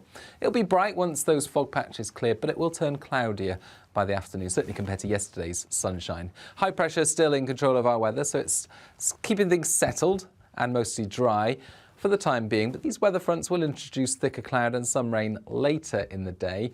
Already a cloudier start for northern and western Scotland, parts of Northern Ireland. Frost and fog more limited here, but widely elsewhere. Fog, dense fog patches to watch out for on the roads first thing, and a widespread frost. Areas of cloud will move up from the south. They'll tend to help lift the fog across central and eastern England, but 1 or 2 patches remaining into the afternoon. And where that happens, it will feel cold. Meanwhile, cloud and outbreaks of rain will turn up into western Scotland and Northern Ireland. The wind picking up here as well. And in the far north, that wind nearing gale force by the end of the day. So spells of rain for Scotland and Northern Ireland overnight, the rain tending to be on and off, accompanied by that brisk wind, pushing the cloud and the rain then into northern England, parts of Wales overnight, and with cloud tending to move south through the night, frost and fog won't be as widespread. 1 or 2 patches still possible, but generally a less cold start to the day on Wednesday because of that overnight cloud cover. And there'll be some outbreaks of rain first thing, moving south across central and southern parts of the UK, clearing quite quickly, I think, so that after lunch, many places are in the brighter or even sunnier weather behind the weather fronts. But a strong and cold wind will blow on Wednesday, and that will make it feel quite bitter, particularly northern and eastern coasts. And it will also bring some wintry showers, particularly, again, northern and eastern coasts on Thursday. Otherwise, plenty of sunshine away from those coasts, but it will feel cold in the wind on Thursday. Less cold on Friday, plenty more dry weather.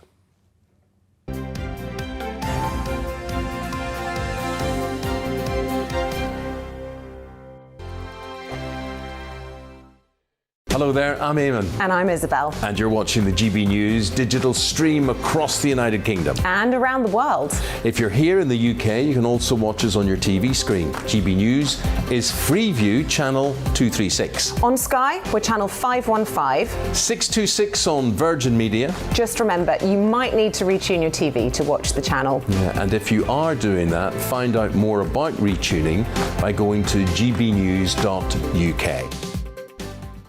Join my show Farage, 7 p.m. till 8 p.m. Monday through Thursday. And there you will get opinion, analysis, debate, and I'll cover stories that nobody else dares to touch. And then for the last 15 minutes, talking pints. We're over a drink. We have a civilised conversation with someone. We very often disagree, but we do it in a grown-up way. Come and join me on Farage.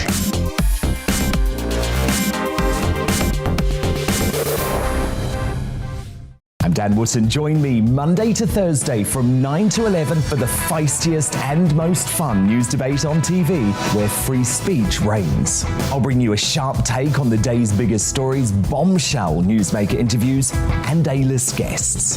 And I guarantee you, no spin, no bias, no censorship, and no reason to go to bed. That's Dan Wootton tonight, Monday to Thursdays from 9 on GB News. Hello there, I'm Eamonn Holmes. And I'm Isabel Webster. And we hope you can join us for Breakfast with Eamonn and Isabel. You make me laugh out loud, belly laugh. Is that important first thing in the morning? Yeah, absolutely. And there's me trying to be deadly serious. News is a serious business. Yeah, I have to rein you in sometimes. Well, it doesn't stop us laughing at it. It doesn't stop us having an opinion on what's going on. Yeah. And it certainly will not stop us reflecting what you think. Weekdays from 6 to 9:30 on GB News.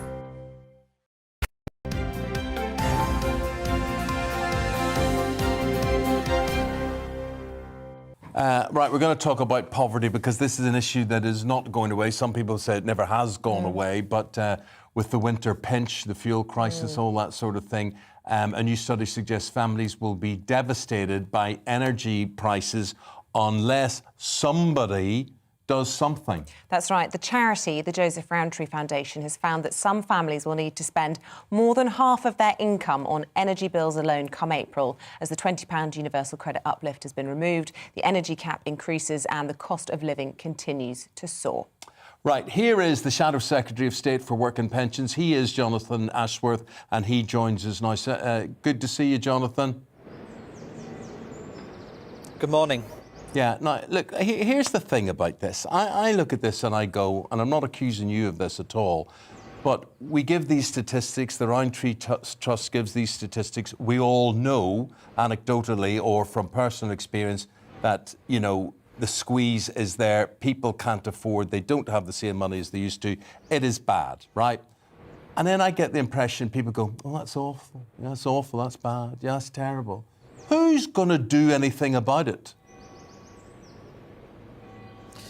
Well, I mean, you're right, we've got a real cost of living crunch coming, haven't we, for working people, for families, for pensioners. This April is set to be really awful because you're going to have the big tax rises coming in for pensioners. They're going to see their pension cut by around 3% in real terms if inflation hits 6%, as the experts are saying. And of course, we've got these heating bills going through the roof. Who's going to do something about it? Well, the guy who's just up there in an office, Boris Johnson, he could do something about it, but of course he's completely mired in all these scandals and his lies about his partying, that he's completely not focusing on this cost of living crisis, which is impacting working people across the country, and it's making working people significantly worse off, and it's going to get even worse this year. Yeah, look, I really get that. Absolutely see the sense in what you're saying. Johnson, Rishi Sunak, the Chancellor, they're going to say to you, hold on, Jonathan Ashworth, the country's broke. The country's broke. We're having to pay for this pandemic. What do you mean? Do you expect us to actually cut VAT on fuel bills? Because I'd say they'd be quite reluctant. It would be a great vote winner. It certainly would be, and it probably is very much the right thing to do. But it's not going to happen, is it? Well, they've got to do something because these rocketing heating bills is pushing up inflation. If you're pushing up inflation, that means the value of your wages will start stagnating. It means things like the pensions are being cut. That in itself will impact on growth. But the thing I would say to Boris Johnson is, you know, I know you're in a right mess with your partying, but the thing that I would say is that these energy companies are making fortunes. One of the big leaders at BP said it's like running a cash machine at the moment. How offensive is that? So we think you could put a windfall tax on their profits, and because you've had more receipts from VAT because of the energy bills going up, you could actually use that money to take the VAT off energy bills and expand the discount that those on lower incomes get. So you could put in place a package which means for a lot of people you've taken £600 off their heating bills this year. That would make a real difference. That would be real help now. And there's no reason why Boris Johnson and Rishi Sunak couldn't. Right, we want people watching at home, Jonathan, people watching at home, I want them to judge what you're saying. Tweet us at GBNews. Jonathan Ashworth, he's Labour Shadow Work and Pension Secretary, and he's saying, right, these utility companies, they're making a fortune. Now is not the time for that, out of your misery, for them to make the amount of money they are. Would you, viewers and listeners at home, be in favour of a windfall tax? Yeah, and lots of people say that the windfall tax would just be a short-term solution. This is a long-term problem, not least when you look to the front of the Daily Mail, the ongoing crisis on the Ukrainian border, that we're going to see gas prices affected by the ongoing tensions there. What would you do about that? Well, I mean, our shadow foreign affairs spokesperson, our shadow defence spokesman, were actually in Ukraine recently, meeting their government. Look, we support the action of the government. We've got to find a diplomatic solution to that. But the bigger issue here, which you alluded to, is that the way the energy markets work internationally means you have this volatility, which is why you've got to insulate yourself from that future volatility by investing in your renewables, investing in your different energy supplies. And if you do that, you can actually bring jobs to coastal areas like what we've seen recently in Grimsby. So there are things you can do to protect yourselves for the future. But while energy bills are so high now and really impacting people with this cost of living crunch, we would say take the VAT off, impose a windfall tax and give more people, including pensioners, that discount. Jonathan, let me talk to you about energy security. Goodness knows how we've got into a situation where it seems that Vladimir Putin can turn the tap on or turn the tap off or whatever. But as regards energy security, I want to use the F word with you. Fracking.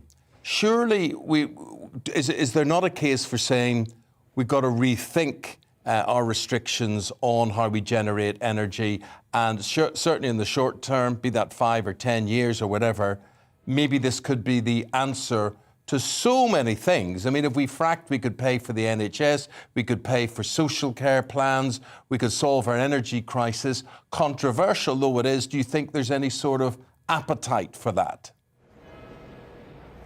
I wondered where you were taking that when you said you're going to use the F word. I mean, I would do renewables because I think that will be more secure in the long term. And obviously, people who live in fracking areas or areas which have been proposed for fracking are always been deeply concerned about the impact that means on their local areas. And so there's lots of questions about that. But you can actually do much more now on renewables. OK, look, you mentioned a little bit earlier talking about the chaos going on in Downing Street, so I think we have to talk about that as well whilst we've got you. Lots of people messaging us saying that we're letting the Labour Party off the hook because we haven't been challenging them enough about the pictures of Keir Starmer having a takeaway and a beer in pretty much the same circumstances as Boris Johnson was having his cheese and wine meeting in the gardens of Downing Street, and has had a lot of flack for it. What would you say to our viewers and listeners about that? Look, Keir Starmer's been crystal clear that it was a takeaway when he was having work meetings and Zoom. But what's the difference from cheese and wine meetings? Because the difference is we're talking about 15 parties that we know of that took place in Downing Street, including a party on the 20th of May where Boris Johnson told us in Parliament he knew nothing about it. And overnight we've heard that Dominic Cummings, his former right-hand man, is saying he specifically warned Boris Johnson about it, and Boris Johnson was warned about it. So serious questions again now about whether Boris Johnson has lied to the British people. And I do think Boris Johnson has sullied the office of Prime Minister. And the question for Conservative MPs is, why are they putting up with this? I'll tell you why they're putting up with this. Because they're weighing up what they think is in their electoral interests, whether they should stick with this guy or get rid of him because of how that will impact on the next election. They should be making a decision in what is the national interest. Winston Churchill said country comes first. not political party. Tory MPs should have that in their mind today. Well, talking about coming first, you guys are coming first in the polls, 13-point lead over the Conservatives. What's this telling you? How confident are you with that, and how surprised are you by that? Look, you know, polls come and go, and I never take anything for granted in politics. What I would say, though, is that people are going to be really worse off this year. They're going to be really clobbered with this cost of living crunch. I mean, pensioners are going to lose 3% on the value of their pensions this April because inflation is going to hit 6% and the triple lock on pension increases has been broken. Working families are going to be worse off. We've heard from the charity today how poverty is going to increase, and children in deprivation, that's really severe poverty, is at 550,000. So this is going to be a very, very tough year, and the government is just refusing to take action. The Labour Party will always be on the side of working people, families and pensioners, and will keep fighting their corner throughout the rest of this year. OK. Jonathan Ashworth, Shadow Secretary of State for Work and Pensions. Good to have you on the programme this morning. Thank you for joining us. Yeah. And Jonathan, how cold is it out there, incidentally? Because, you know, some people's homes are as cold as you will be out there today. I'm absolutely freezing my, can't say it on air, off.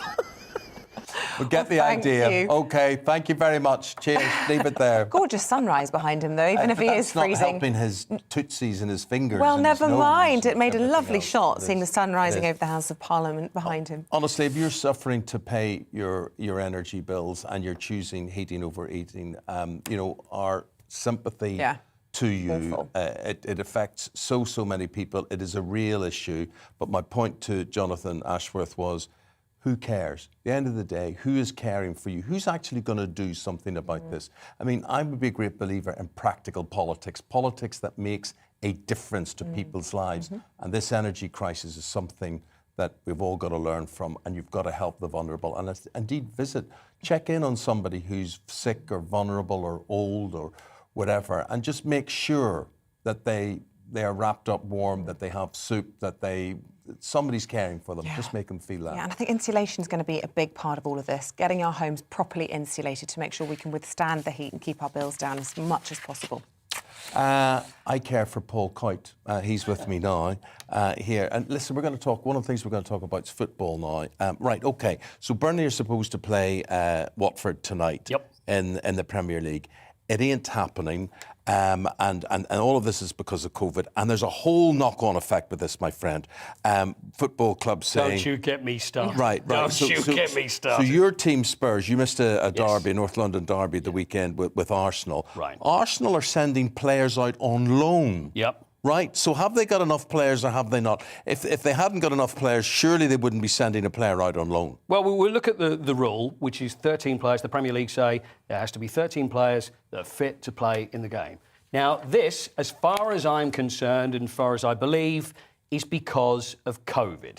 Now, this is the reason this has come on, and then we're seeing that teams are saying, you know, we can't play because we have too many positive tests. Obviously, there's the ones that turned out to be negative that Liverpool did, but we'll leave that one for the moment. So Arsenal had one positive COVID test. So they said they couldn't play one of the biggest games in the Premier League, the North London derby, Arsenal versus Spurs at Tottenham Hotspur. Now, they've got 4 players, as we mentioned, at the African Cup of Nations. Well, I'm sorry, but that's what happens. Players go off and play there. You can't actually cancel a game because of that. They had injuries. And like you say, Eamonn, they had players that are out on loan as well. So what's happening is that it's just like opening Pandora's box here and being able to say, well, you know what?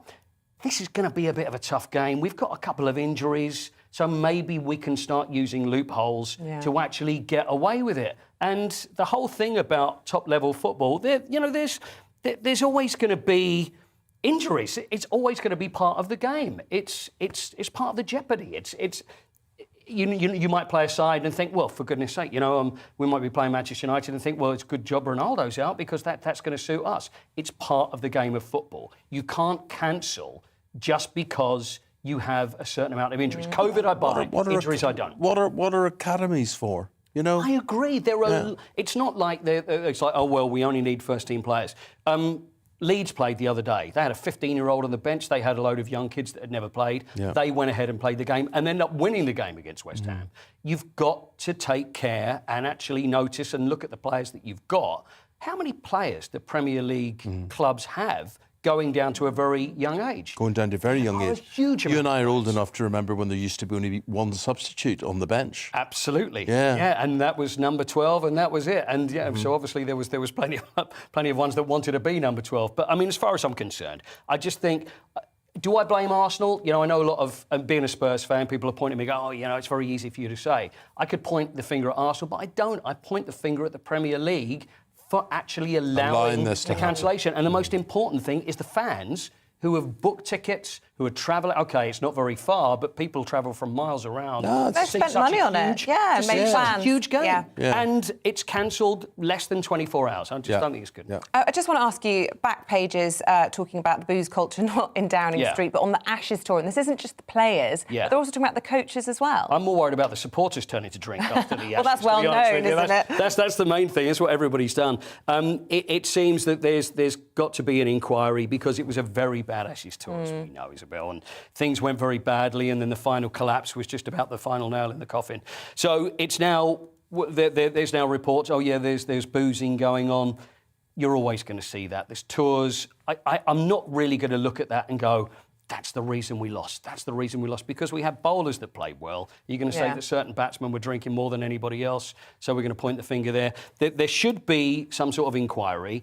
The thing is, though, is that whoever does the inquiry, anybody at the ECB, I think there's a lot of people that are culpable for what's going on in English cricket at the moment.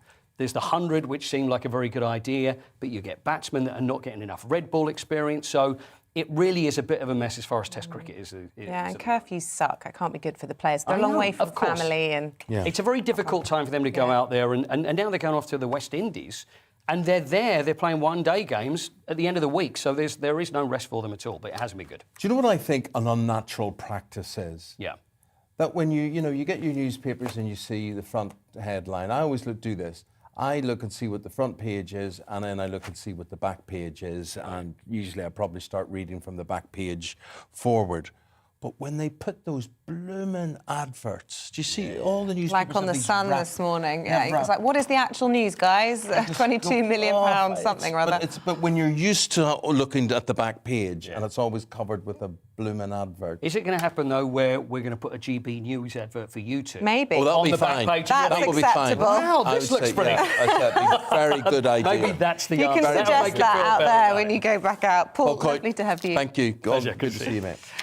Stay with us here on Breakfast. Still to come, we're asking, are you getting enough sleep? We certainly aren't. We'll be talking to an expert after this about why you're probably not.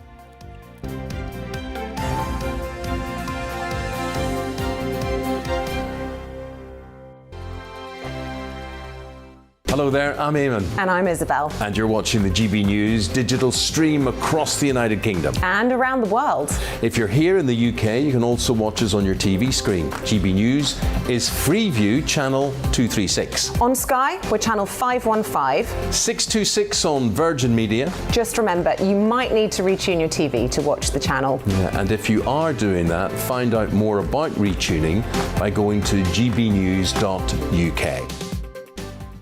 Join my show Farage, 7 p.m. till 8 p.m. Monday through Thursday. And there you will get opinion, analysis, debate, and I'll cover stories that nobody else dares to touch. And then for the last 15 minutes, talking pints. We're over a drink. We have a civilized conversation with someone. We very often disagree, but we do it in a grown-up way. Come and join me on Farage.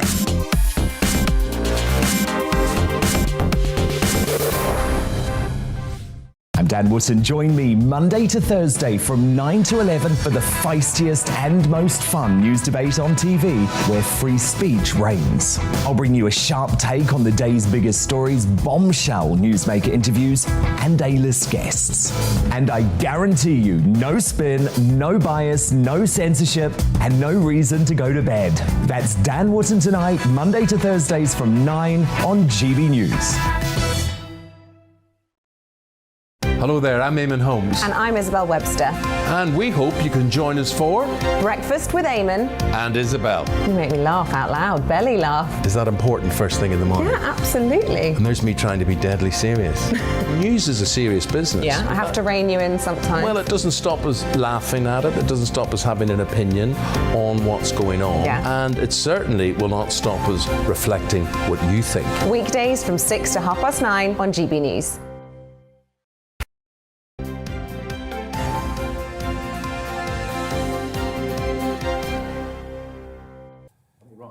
In the studio with me now to review the morning newspaper, so you don't have to, Martin Dobney, Deputy Leader of the Reclaim Party, and Polly Mackenzie, who's Chief Executive of the think tank Demos. And we've got a lot of thinking to do, haven't we? Yeah. We're going to start with the controversial situation, the migrant situation.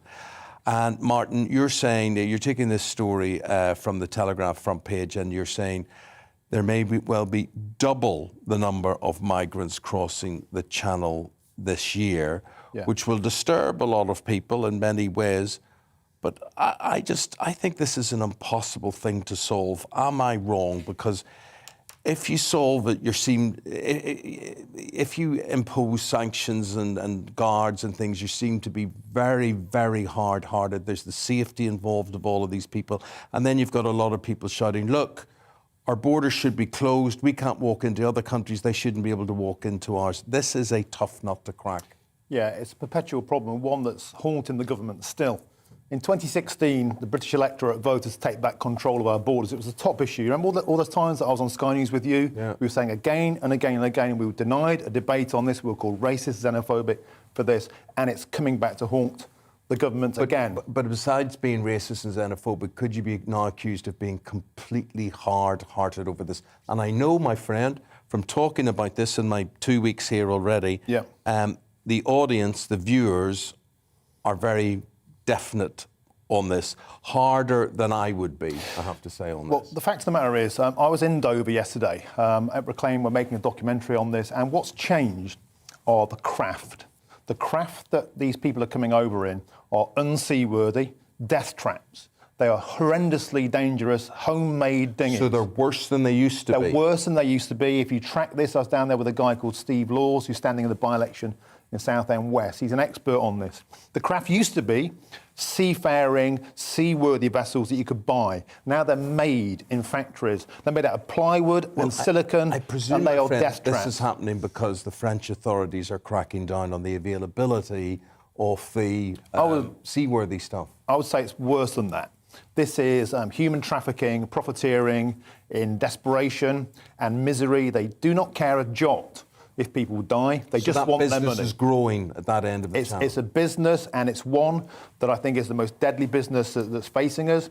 And all of those, Yvette Cooper here from the Labour Party is chirping up about, and she's a refugees welcome sort.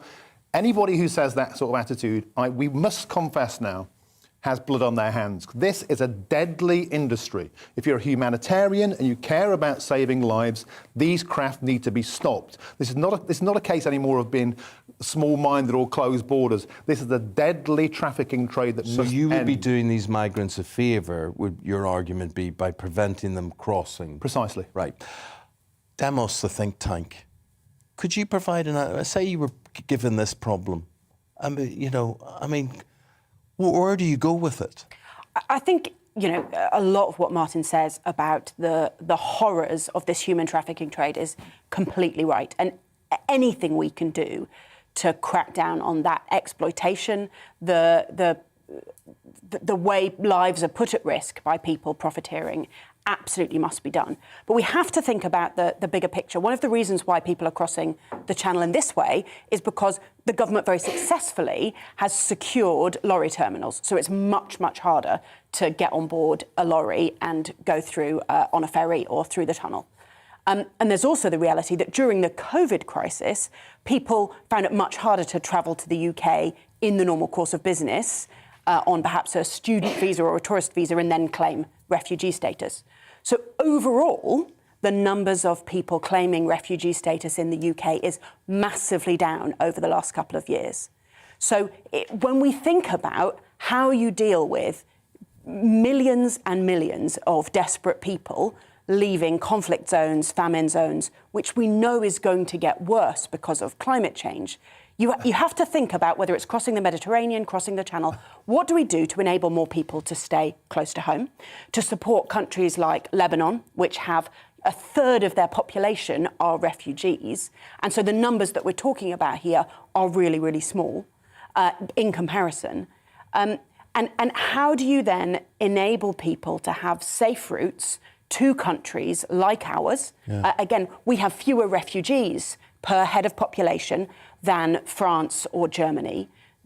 And I think it's those safe routes which enable us to, on the one hand, continue to meet our humanitarian obligations and enable people, ambitious people who are they're putting so much at risk to travel, but absolutely do everything we can to stop this exploitation, this abuse by the human traffickers. Part of that may be deploying the army. We were reading that in the papers just. Where do you stand on that, Martin?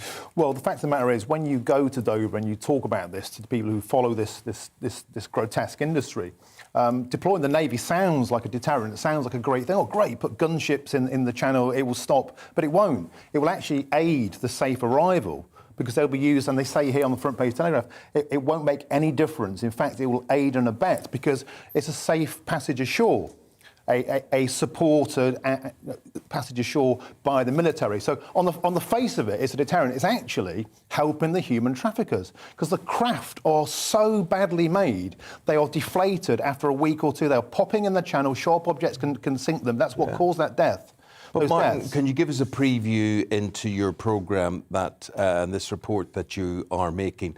Is there an answer? That's basically what I'm saying. It would take a wiser person than me to come up with an answer. Do you have an answer? The only way of doing this is to have big conversations that are uncomfortable, and people won't like them. And we've talked before about offshore detainment centres. Australia did that. Operation Sovereign Waters was the most successful deterrent to illegal immigration in the history of modern politics. Australia did it by not allowing any craft into Australian territory. They were taken away to Papua New Guinea. Now, where would the UK do that? Perhaps we could build something new. We built Boris Island was put out there. What about an island for the detainment and the processing of illegals? It would immediately deter them, and that's the only way, because the pull factors are so great. You have to stop people arriving onto British soil in the first place. It's the only way out of this. Yeah. Polly, I want to come to you now, because we're talking about the credit squeeze, we're talking about fuel crisis, bills are on the up, it may be a cold, severe winter. A debt warning here as buy now, pay later schemes surge. The Mail are covering this today. So I'm sure people who've been shopping online will know that it's now really routine at the checkout to be offered pay in 3 instalments, with basically no credit checks, no affordability checks. And that's a kind of big fintech innovation that's kind of taken the world by storm, massively increased online sales, lots of positives about that. But because it's unregulated, lots of people are getting into difficulties, taking on more debt than they can actually afford, and then getting into trouble. And there aren't then vulnerability processes, all of the things that you might expect from a debt provider just aren't there in these new systems. The FCA is thinking about regulating this and taking that forward. But what the Mail's reporting on today is that over Christmas, you can imagine with the cost of living, people are under pressure, as always, to pay for food and gifts. If people are taking on $1 billion of extra debt simply through buy now, pay later. And so the fear is that lots of people, as energy bills go up, are just going to be in serious trouble with essentially unregulated lenders who are not kind of controlled in terms of the processes they have to offer. And inflation knocking on our doors now as well. Really worried. I think it's absolutely high time these schemes were brought under control. Yeah, I think this whole credit crunch thing is going to be bad in a way that people haven't. I mean, they won't have banked for it. They have to have savings that will have to pay for inflation, for massive energy costs and whatever. It's going to be a tough winter. Yeah, and I agree with Polly on this. We are heading for, I think, a real showdown with affordability. The cost of living crisis is going to be massive, and the last thing the economy needs now is a ton more debt of those least able to repay it, because then the bottom's going to fall out of the economy as money is squeezed on your energy bills, just on general cost of living. And so I think this is one that really, really needs to have a close eye on. I agree with Polly entirely. Do any of you have a view or a remedy for this energy situation? We had a Labour spokesman on this morning talking about, get rid of VAT. Easier said than done because, the country's broke, basically. But can the government do anything on this? What do you think? It was great to see Labour ministers agreeing with a 0% VAT rate, which was only made possible by leaving the European Union. So it's good to see that they've become Brexiteers at last, because we couldn't do that when we're part of the EU because there's a 5% flat rate. That's the first thing. But tax cuts cost money. Yeah. What we need, and I'm totally with you, we need energy self-sufficiency, and we need to stop fracking. We need a nuclear programme, and we need to start looking at things like coal. We import millions of tonnes of coal from China, from Australia, and yet we don't dig our own coal up the ground. It's wrong-headed. Just with what Martin's saying there, I just want to ask you at home, the F word, fracking. Has your mind changed in any way because of the circumstances we find ourselves in and the whole question of energy security and energy prices? It may not have changed. I'm just asking you, has it made you rethink your views on fracking at GB News with those tweets? What do you think, Polly? We have to think about this on kind of 2 time horizons. The first is, where are we getting our energy from? There's loads more renewables. There's tidal, absolutely support nuclear. Thinking about reducing our dependence on both on fossil fuel sources, but also crucially on Russia and Russian gas. However, we also need to think on that long-term horizon about insulating our homes, about energy efficiency, because the reality is that per unit of energy, we pay about the same as everybody else in Europe, but we have much, much worse homes. And so we have more excess winter deaths, more people die from the cold in the UK than in colder countries like Sweden, like Norway, because their homes are better. But none of that can be fixed this winter. This winter, you have to move much more quickly, and that's where something like the VAT change, I think, along with increasing the warm home discount, is the way to go. OK, thank you very much indeed. You two must go now. You'll be back in an hour's time. More stories from the papers. Thank you both very, very much indeed for that. Another thing where we're all very poor is in the amount of sleep we bank. Isabel will explain more. Yeah. Eamonn and I could write books about this, because a bad night's sleep can leave you feeling lousy, irritable and unmotivated. And as a nation, apparently, we just aren't sleeping enough. So sleep expert Laurie Smith, he's a co-author of a report analysing poor sleep and how not getting enough of it could lead to social inequalities. And I'm pleased to say he joins us now, head of foresight research at the charity Nestation Innovation Foundation for Social Good. A very good morning to you. Look, first of all, we talk a lot about sleep as a society and the lack of it and the health implications of this, but this discussion about it being linked to social inequality, this idea that it's the new frontier of inequality, what do you mean by that? Well, I suppose that the pandemic provides a good example of this. There's a study that came out of the University of Southampton about a year or so ago that sort of compared people's sleep both before the pandemic and after it, and how much that sort of worrying was affecting their sleep. And they found that people from minority ethnic backgrounds, women and people who did shift work experienced sleeplessness a lot more than other people did. And this mirrors existing social inequalities.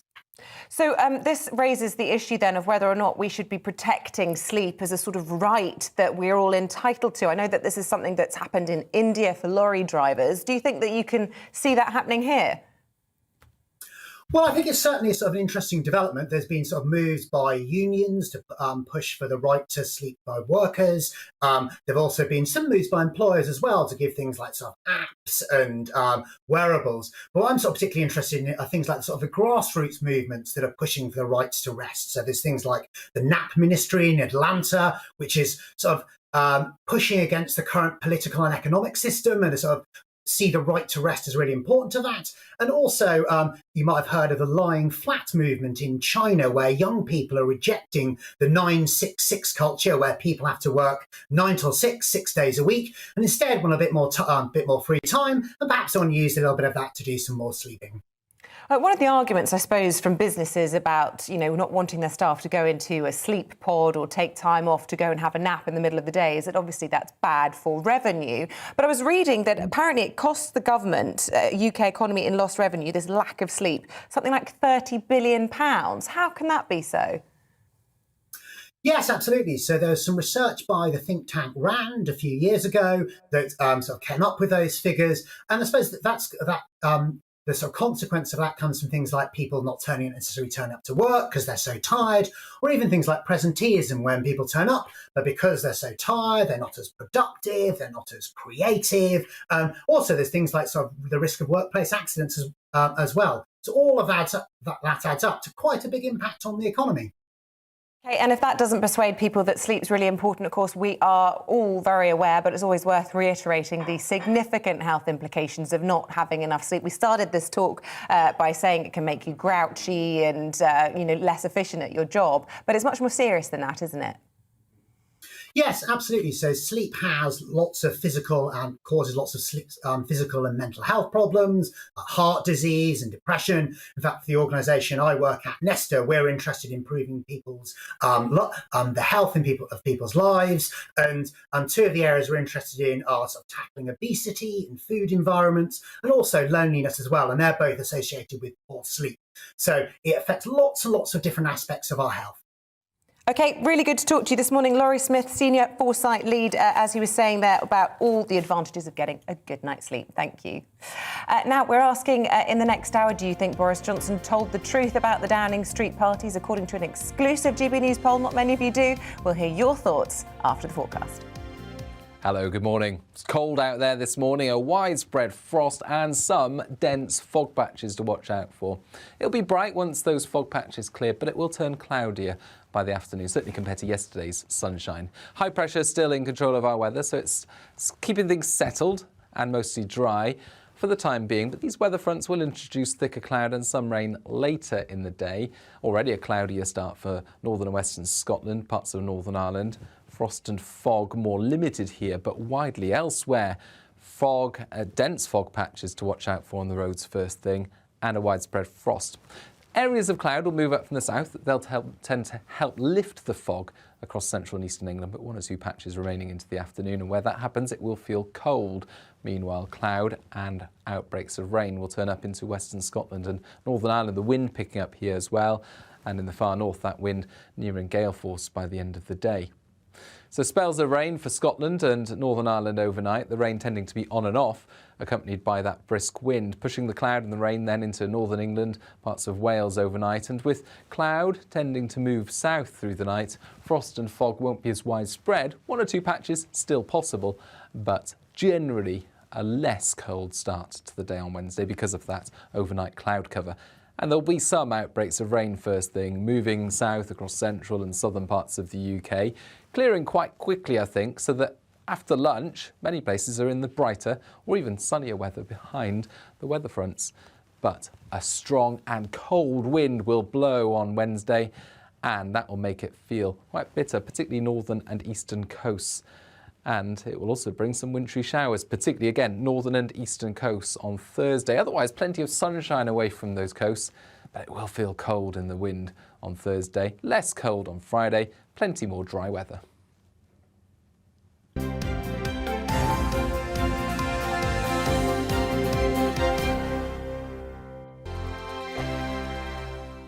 Hello there, I'm Eamonn. And I'm Isabel. And you're watching the GB News digital stream across the United Kingdom. And around the world.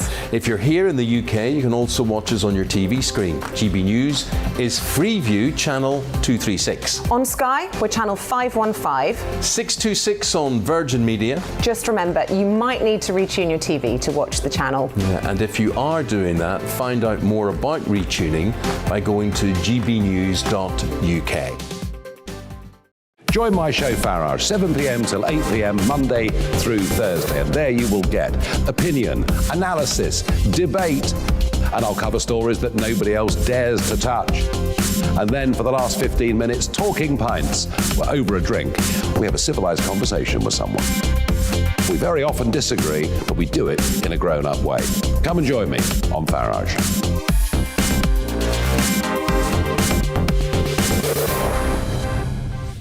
I'm Dan Wootton, join me Monday to Thursday from 9 to 11 for the feistiest and most fun news debate on TV, where free speech reigns. I'll bring you a sharp take on the day's biggest stories, bombshell newsmaker interviews, and A-list guests. And I guarantee you, no spin, no bias, no censorship, and no reason to go to bed. That's Dan Wootton Tonight, Monday to Thursdays from 9 on GB News. Hello there, I'm Eamonn Holmes. And I'm Isabel Webster. And we hope you can join us for Breakfast with Eamonn. And Isabel. You make me laugh out loud, belly laugh. Is that important first thing in the morning? Yeah, absolutely. And there's me trying to be deadly serious. News is a serious business. Yeah, I have to rein you in sometimes. Well, it doesn't stop us laughing at it. It doesn't stop us having an opinion on what's going on. Yeah. And it certainly will not stop us reflecting what you think. Weekdays from 6 to 9:30 on GB News.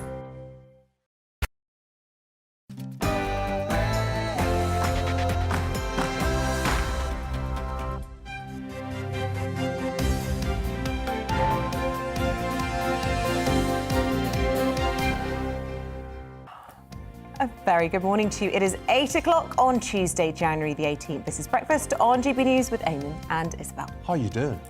We are live across the whole of the country on both your TV and your radio, whether you're watching us in, well, let's think of examples, Cornwall, Truro, somewhere like that. Maybe, where's Barmouth? I think they mean Bournemouth? Wales? No, it's in Wales, apparently. Okay. Maybe you're watching in Ballymena, hey, in Northern Ireland. So everybody in Ballymena says, hey.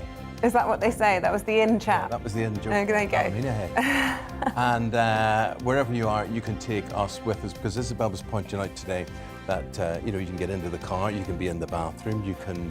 some people actually like radio more than television. There is a You have to be glued, don't you, to a television, Yes. but you can walk around with the radio. So take See, it on with you radio, on a you bus. have no idea what colour my tie is or what Isabel's dress is, so we have to make it more engaging in some way. Yeah, we should be describing your lovely lilac paisley tie and my... What colour green is this? Bottle green. That's a, There we go. bottle green. You want to feel that? It's got a certain texture to Oh, yeah. Yeah. It's a It's sort of, not an we've got to ear- describe that, haven't we? That's like for a our radio ruffle, listeners. A ruffle. A roughly lilac tie. Yeah. Elaborate. Top story this morning, poor polling for the Prime Minister. GB News finds that 83% of you did think he broke COVID rules during lockdown. We'll be looking at those results and what it means for Boris Johnson's future. Yeah, because we have conducted our own poll. Meanwhile, his former advisor, Dominic Cummings, they obviously hate each other, of course, says that he will swear under oath that Boris Johnson is lying about those Downing Street parties. Question is, it's a whole credibility thing. Who do you believe? It's impossible, isn't it? They both got a bad track record for telling the truth. And we're also asking this morning whether or not you've stuck to your New Year's resolutions. Have you? I genuinely can't remember. I can't remember. I did start out thinking... Yours was to get to bed early. No, I haven't. Yeah, no. Haven't done. Janie Holiday is going to be here with some positive mind tips to see us through January. As we start to lose a bit of motivation, she's going to help us see it all the way through. Yeah. You can get involved in this. Tell us what you think. Remember, if they're your views, they're then your news. GB Views at gbnews.uk, or you can tweet at GB News. Love to hear from you.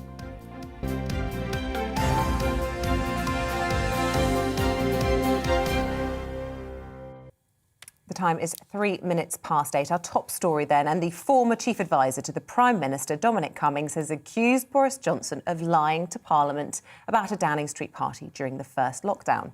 Now, Cummings says he is prepared to swear under oath that he warned the Prime Minister not to go ahead with the party and that he needed to, Cummings' words here, get a grip off the madhouse. Well, we've done an exclusive poll for GB News, and this is what we found. Over 2/3 of you believe Mr Johnson's not told the truth about parties in Downing Street. That's a lot. Meanwhile, even more, a massive 83% of you believe he's clearly broken the government and his own lockdown rules. Another interesting part of all of this is that 44% of you feel no obligation to follow any further lockdown restrictions if they were introduced. And of course, that's the question of whether or not all of this, whether we're talking about the particular Bring Your Own Booze party or the 13 others that are being investigated, have undermined the authority of the ruling government, whether people will just stop taking any notice of them. If they don't do it, why should we? Tends to be the answer there in that poll. We are what? Well, I mean, that's the finding of our poll, but the other polls have shown that Labour have now got a 13-point advantage over the Conservatives, which, of course, is just handing it to them. We heard from Tony Blair over the weekend saying that all of this is a complete gift for the Labour Party. Lots of you emailing in this morning, it has to be said, upset about Keir Starmer, they think, getting let off the hook on all of this. Yeah, Alan Rees. Good morning, Alan. He's the best PM in my lifetime. How old are you? 5? Anyway, not perfect, but by a mile, the best around. OK, I was only being facetious there. Peter Doricott, what's he saying? He says, time Boris stepped aside and someone like David Davis or JRM, Jacob Rees-Mogg, took over to finish Brexit, as Boris seems to be more interested in his green policies. OK. So keep those coming in.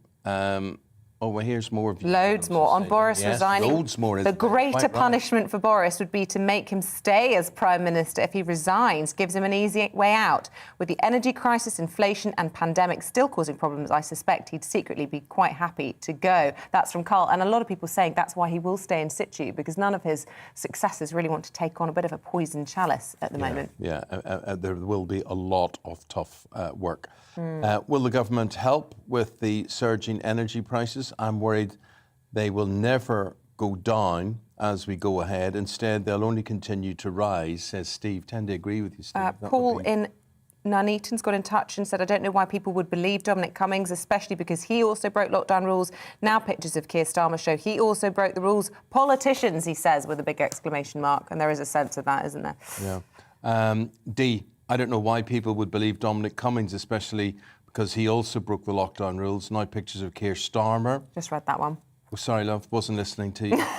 At least he's honest. Oh dear. Anyway, you get the idea. How long has Cummings been a paragon of truth? His escapades in lying over the Barnard Castle incident leave a lot to be desired. That's from Liam. Yeah. If the BBC needs more money, they should start by reducing the wages of some high-profile names, some of which are not worth the money, from Mary. Well, all I would say in defence of the BBC, I mean, you may well be right there, but you can never believe what you read, though their salaries are published. I suppose that's the thing. Yeah. The ones who get away with it, folks, are the ones who are paid by production companies. So no one ever goes into our sarcastic friends that present Have I Got News For You. You don't see what they earn, Paul Merton and what's his name. And that's because they get paid into a production company and then take a dividend or something. And they've been earning it for years. And there's some people who really would shock you. It's the usual suspects they kick around and say, oh, Fiona Bruce gets paid this and Sophie Rayworth gets paid that.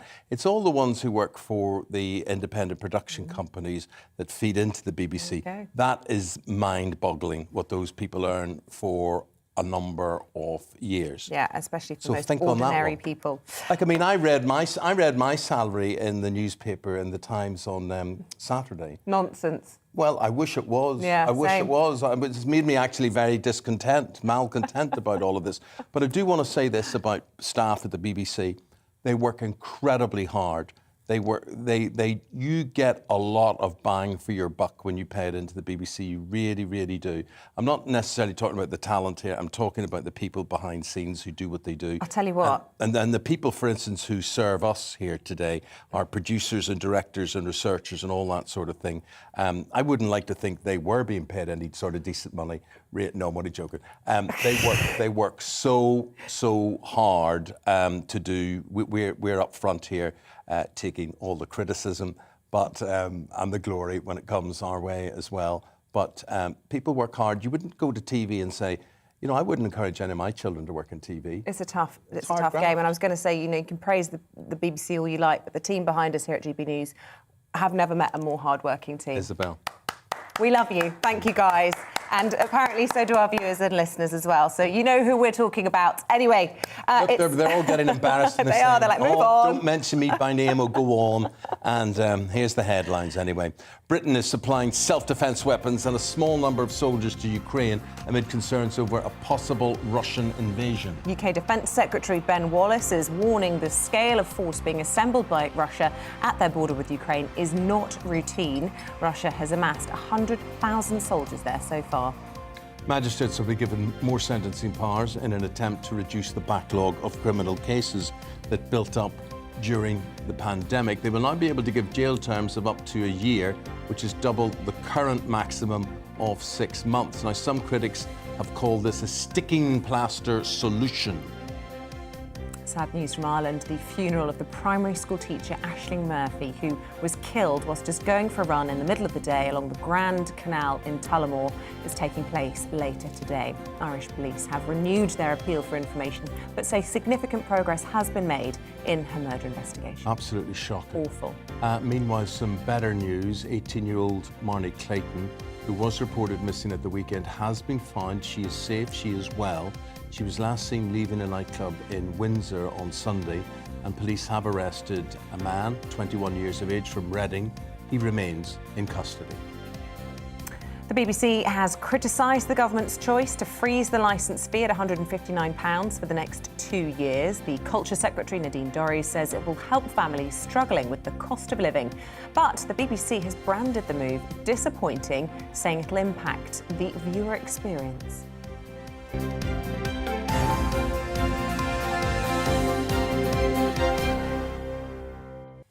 OK, this morning we've been talking about that underwater volcano which erupted just 40 miles north of Tonga on Saturday, causing a tsunami to devastate the nation of islands and even drown 2 people more than 10,000 kilometres away in Peru. That's absolutely incredible when you think of the effect of that. Angela Glover from Britain is the first known casualty of all of this after her husband James recovered her body. Angela's brother spoke to us earlier about his late sister. She was extremely popular. She's got so many people that have sort of expressed their condolences, people that that she's worked with in the past, and people that live in Tonga. She was my sister. She came from a large family. She's got 3 brothers and 2 sisters. She was the youngest, and she was loved by all of us.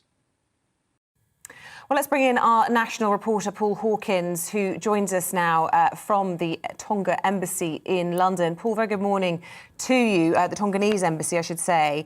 Look, really difficult to assess the full scale of the disaster because of the ash cloud hampering those relief efforts. What more can you tell us?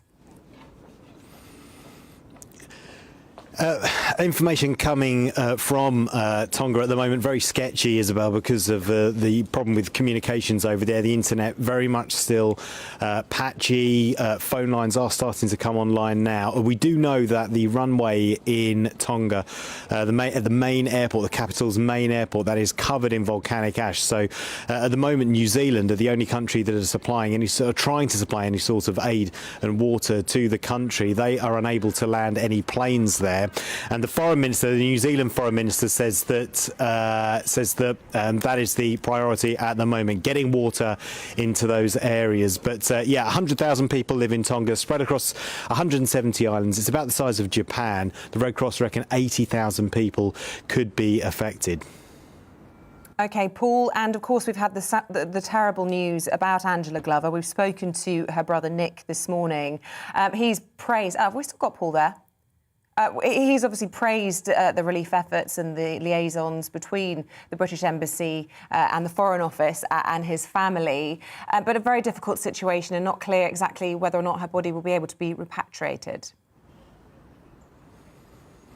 Yeah, that's right. Yeah, it's not clear whether it will. I mean, at the moment, it's just very difficult to get to the island, very difficult to land supplies there. Information really is in short supply, but hopefully once that airfield can be cleared, then New Zealand will be able to drop aid in, drop water in. I spoke to the Disasters Emergency Committee here in the UK yesterday. They're a kind of government body that coordinate 15 charities. They say they're waiting for more information to assess the scale of the damage and then work out whether Tonga needs any more help, needs any more assistance. So at the moment, aid relief coming from around the world, still waiting while they wait to assess what the situation is like in Tonga. The only country there on the scene at the moment, New Zealand, but they have to get that airfield cleaned of volcanic ash, and the priority at the moment very much trying to get fresh water into Tonga.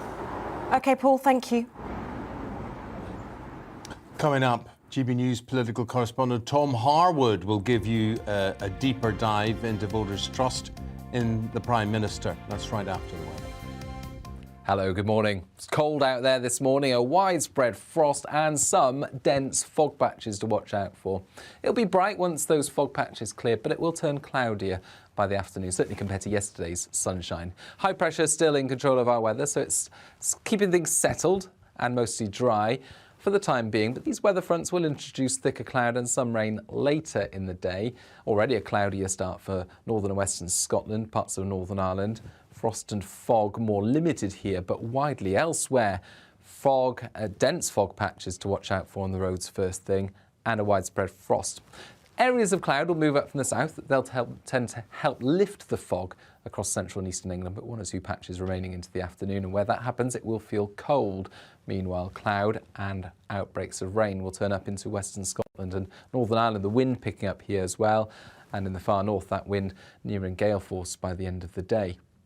So spells of rain for Scotland and Northern Ireland overnight, the rain tending to be on and off, accompanied by that brisk wind, pushing the cloud and the rain then into northern England, parts of Wales overnight, and with cloud tending to move south through the night, frost and fog won't be as widespread. One or two patches still possible, but generally a less cold start to the day on Wednesday because of that overnight cloud cover.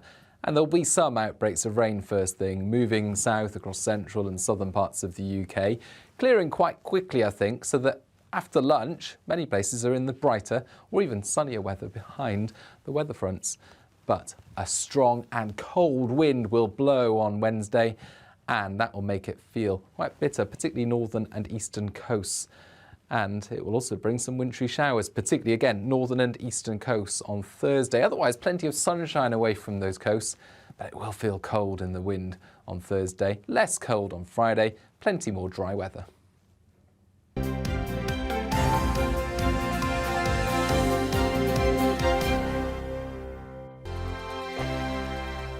Hello there, I'm Eamonn. And I'm Isabel. And you're watching the GB News digital stream across the United Kingdom. And around the world.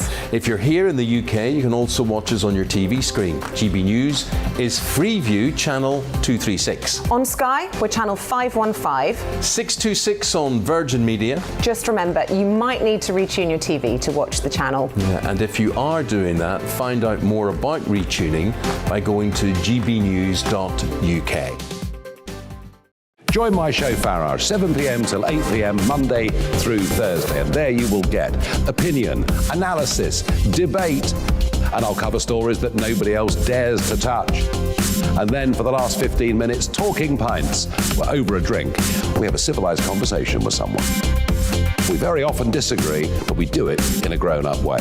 Come and join me on Farage.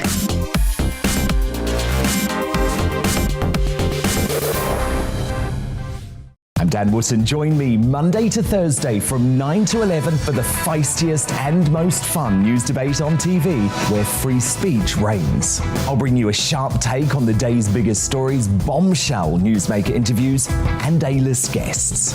And I guarantee you, no spin, no bias, no censorship, and no reason to go to bed. That's Dan Wootton tonight, Monday to Thursdays from 9 on GB News. Hello there, I'm Eamonn Holmes. And I'm Isabel Webster. And we hope you can join us for Breakfast with Eamonn and Isabel. You make me laugh out loud, belly laugh. Is that important first thing in the morning? Yeah, absolutely. And there's me trying to be deadly serious. News is a serious business. Yeah, I have to rein you in sometimes. Well, it doesn't stop us laughing at it. It doesn't stop us having an opinion on what's going on. Yeah. And it certainly will not stop us reflecting what you think. Weekdays from 6 to 9:30 on GB News.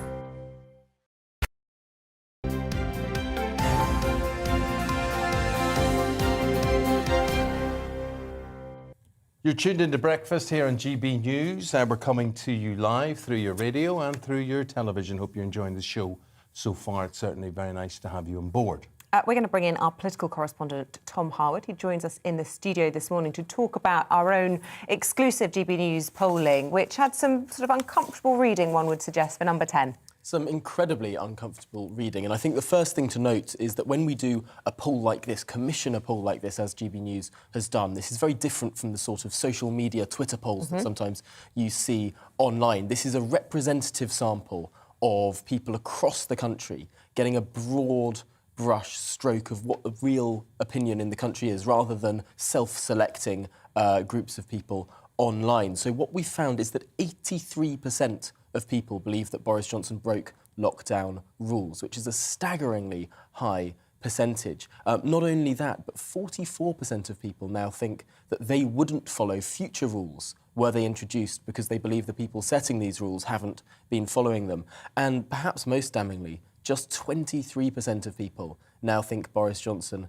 is the right person to be Prime Minister. And that's considerably below the percentage of people who even say they'd vote Conservative. So clearly Boris Johnson a drag now on the Conservative So does that have clout? Will that result in a reaction at Conservative Party Central Office? I think that clearly MPs now are thinking that this is a very dangerous situation. I've been speaking to some over the course of last night who are deeply spooked. Of course, over the weekend, many went back to their constituencies, managed to speak to their constituency associations. We know we've got the local elections coming up in just a few months' time, and people are worried about losing their seats, about this double-digit poll lead for the Labour Party. And I think that compounded by evidence like this, is making MPs incredibly jumpy, incredibly nervous. It's striking what they'll say in private, even though they may not want to say this stuff in public yet. So if that's what it's making happen within Conservative ranks, with Labour, is there or would there be a spring in their step looking at this? What are we talking about? 13%, 13 points, wasn't it? yeah. 13-point lead for them. Yes, definitely. I mean, tomorrow we're going to see Prime Minister's questions. Interestingly, yesterday the Prime Minister's spokesman couldn't confirm to the lobby whether or not the Prime Minister would actually attend Prime Minister's questions. Now, I think it's probably likely that he will, but the very fact that that was a bit of an open question is really quite striking. So no doubt Keir Starmer will be making hay over this. 83% thinking that the Prime Minister, in effect, is lying to the House of Commons. That's an incredibly strong position for Keir Starmer to be starting from. And of course, although there was that story about Keir Starmer enjoying a drink during times of restrictions, clearly that hasn't had exactly the same cut through as these multiple stories. Isabel has a theory as to why that should be. Well, I guess a lot of people would say, look at his track record, and can you think of an example where Keir Starmer's been found to lie before, and then look at Boris Johnson's. But I tell you what, somebody who has been found to lie before, and that is Dominic Cummings, isn't stopping lobbing his grenades, is he? And they might actually be helping Keir Starmer. He might be using some of that material in PMQs tomorrow. The question is, if the Prime Minister is found to have lied to Parliament, which is what Dominic Cummings is now alleging and is prepared to swear on oath saying, that surely has to be the thing that brings him down. That must be the resigning matter. Well, that would be an incredibly serious situation. I was talking to one senior Conservative MP last night who has not been a fan of Dominic Cummings, and let's not forget many Conservative MPs are really not the biggest fans in the world of Dominic Cummings, and there's no love lost between those two groups. But really, the situation by which Dominic Cummings would say that he'd swear that on oath would be so specific in what was said to the Prime Minister. Many Conservative MPs now think why on earth would he be saying that if it were not the truth? Just one question, and I'm sorry to put you on the spot, and I don't no problems if you don't know the answer to this, but it just strikes me with all these allegations that Dominic Cummings keeps coming out with, is Sue Gray going to be questioning him as part of her investigation or inquiry? Because it seems to me that would be quite a good idea. Now, we don't know who Sue Gray is speaking to. We can speculate, but of course this is a private investigation done within the civil service. She will have interviewed a broad array of people. It was only just recently revealed that she'd spoken to the Prime Minister himself this week. We don't know exactly who she's been spoken to, but I would be very, very surprised if she hadn't taken that information on board. And this is one of the reasons why we expect now, we were thinking last week that the report may come out even today. Now we don't think it's coming out today. It may be the end of this week. It might even be next week now. And would Dominic Cummings be compelled to give evidence if he was asked to? Would he legally be required to do that? Because he might decide to keep hold of his information because it suits him to turn the news agenda back to his crusade, which is trying to shame Boris Johnson, his arch enemy. Well, this inquiry by Sue Gray doesn't have the legal power of subpoena, but Dominic Cummings would be offering stories and knowledge and potentially even photos, as he keeps talking about in his blog. I think that he would be willing to proffer that forward, although you're right. One of the killer blows that could come is if this Sue Gray report, which is meant to be this big line in the sand, to draw a line under this whole affair, to try and then move on beyond it, if one little story goes out then after that report that has been kept from that report, that is a killer blow. That is damaging. Yeah. Psychodrama, isn't it? So we're talking about what people will offer. Do you see under what circumstances Boris Johnson may offer his resignation? And, you know, I temper this with, you know, amongst GB News viewers and listeners, they seem to quite like the man. They seem that he can do... Look, he's a likeable guy. That's what a lot of people think. No wrong. So it doesn't really... I mean, what we're quoting is an independent survey. And we're not just, as you say, dealing with Twitter quotes and that sort of thing as well. Could you spell it out to those people, the reality, and that this is not us being accused of Boris bashing, as people like to say? No, well, I mean, it's fair to say that 23% of the country still likes Boris, still wants Boris to be Prime Minister. That's over 1 in 5 people. So potentially they're disproportionately watching GB News. We might be talking to those 1 in 5 people more, and that's not to be sniffed at. There's still a constituency out there that really does want Boris to be Prime Minister. It's more people that vote than vote for the SNP. It's more people than vote for the Liberal Democrats. It's more people that vote than vote for many parties. If we add them all up together, 23% is not to be sniffed at. But it's a lot less than the inverse. And this is the problem, particularly amongst Conservatives. Boris, of course, won over 40% of the vote in 2019. He won a higher percentage of the vote than even Tony Blair managed to win in 1997. And yet, about half of that has now slipped away in terms of the people who used to support Boris no longer doing so. And that's what all of the independent evidence seems to suggest. That's what Tory MPs are now saying when they talk to people on the doorsteps, when they talk to their local associations. There's genuine worry there. So, yes, there are still people who support Boris Johnson, but there are fewer people than did before. The context as well of that is important, because you've got to remember in 2019, a lot of people voted for Boris Johnson as a vote against Jeremy Corbyn. He's now gone, so perhaps some of the cachet that Boris had at the polls has also gone for that reason. A lot of people, though, have been messaging this morning saying the reality is what's going to save him this time, probably, is that whoever wants to take over from him doesn't want the poison chalice of dealing with the cost of living crisis and all the other problems. We're in a bad situation and there's a bad few months coming ahead. Who wants that? Yeah. Well, this is particularly the point, which is a bit of a double-edged sword. Number one, whether it's Rishi Sunak or Liz Truss, these people who've been alleged to be whining and dining Conservative MPs, trying to build a support base over the last week and more. They don't want a leadership election right now. Particularly, they don't want one before the local elections on the 5th of May. Yeah. So really, if anything, that gives the shortest timescale that Boris could have left running up to the 5th of May and potentially moves after those results, if those results are bad. Yeah. But on the other hand, that gives Boris 3 months to try and turn things around, to move the conversation on. And if anything, we saw in the first week of January, the polls start to tick up again for Boris Johnson, when the conversation had moved on from those Christmas parties and we started to talk about other issues, whether it be Omicron or anything else. The gap between the Labour Party and the Conservative Party had closed from double digits to just 4 points.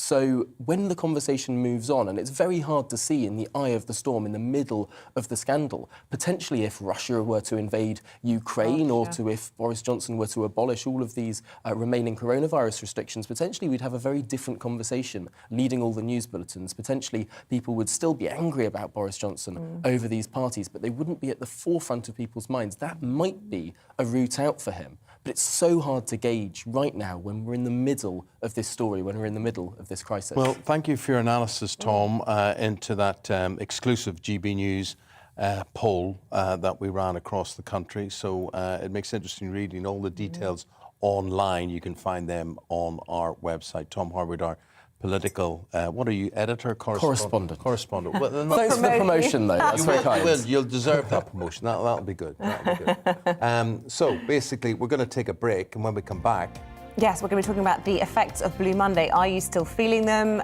We've got New Year's resolutions to discuss. How you're getting on with those. Our mindset coach, Janie Holiday, will be joining us to help us chase away the January cobwebs. Nice and sunny. Well, it's cold, It's but cold, it's but blue sunny. and bright. Anyway. See you in a mo.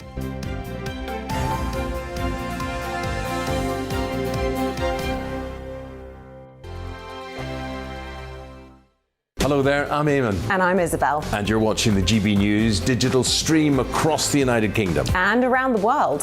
If you're here in the UK, you can also watch us on your TV screen. GB News is Freeview channel 236. On Sky, we're channel 515. 626 on Virgin Media. Just remember, you might need to retune your TV to watch the channel. Yeah, and if you are doing that, find out more about retuning by going to gbnews.uk.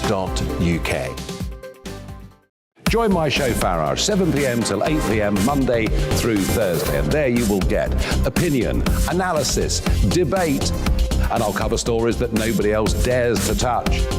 And then for the last 15 minutes, talking pints. We're over a drink. We have a civilized conversation with someone. We very often disagree, but we do it in a grown-up way.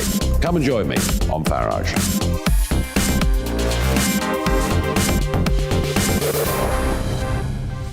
I'm Dan Wootton. Join me Monday to Thursday from 9 to 11 for the feistiest and most fun news debate on TV, where free speech reigns. I'll bring you a sharp take on the day's biggest stories, bombshell newsmaker interviews, and A-list guests. And I guarantee you, no spin, no bias, no censorship, and no reason to go to bed. That's Dan Wootton tonight, Monday to Thursdays from 9 on GB News. Hello there, I'm Eamonn Holmes. And I'm Isabel Webster. And we hope you can join us for Breakfast with Eamonn and Isabel. You make me laugh out loud, belly laugh. Is that important first thing in the morning? Yeah, absolutely. And there's me trying to be deadly serious. News is a serious business. Yeah, I have to rein you in sometimes. Well, it doesn't stop us laughing at it. It doesn't stop us having an opinion on what's going on. Yeah. And it certainly will not stop us reflecting what you think. Weekdays from 6 to 9:30 on GB News.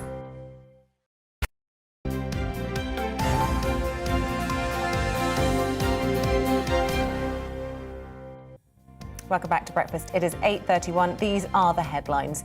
An exclusive GB News poll reveals over 2/3 of voters believe Boris Johnson's not told the truth about parties in Downing Street. 83% of Brits also believe the PM has clearly broken the government's own lockdown rules. It comes after Dominic Cummings accused the Prime Minister of lying to Parliament over at the gatherings. Thick ash on Tonga's airport runways, delaying aid deliveries from New Zealand following the eruption of an underwater volcano, which erupted, triggering a tsunami. New Zealand's military is sending essential supplies, including drinking water, but says the volcanic ash is going to delay the surveillance flight by at least another day. The Home Secretary has warned MPs to be on guard against the threat of further interference by foreign states after a suspected Chinese agent targeted Parliament. Last week, MI5 revealed that Christine Lee, a prominent London-based solicitor, was working covertly on behalf of the Chinese government to further its interests. Pollution from plastics is a global emergency in need of a robust UN treaty, according to a report by the Environmental Investigation Agency. They say the threat of plastic pollution is almost equivalent to that of climate change.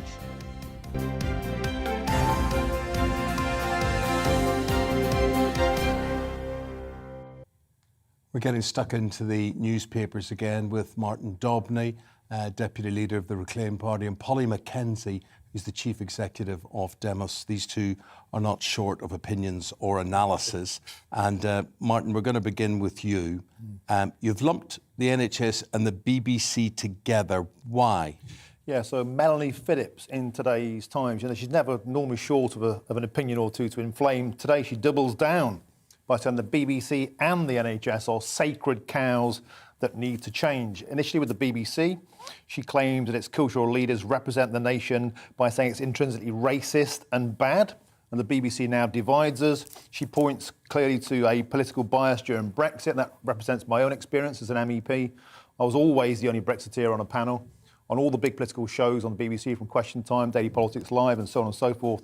Very biased on that front. So she said it's long overdue that we should look at its funding. She then moves on to the NHS, which she says riddled with bureaucracy and wastage of money in the middle. And both of these institutions need to be placed on a plinth and analysed and completely changed in a root and branch manner. We need to stop bowing down to them, and they should be on the table to be criticised. I think her opinions will resonate with many.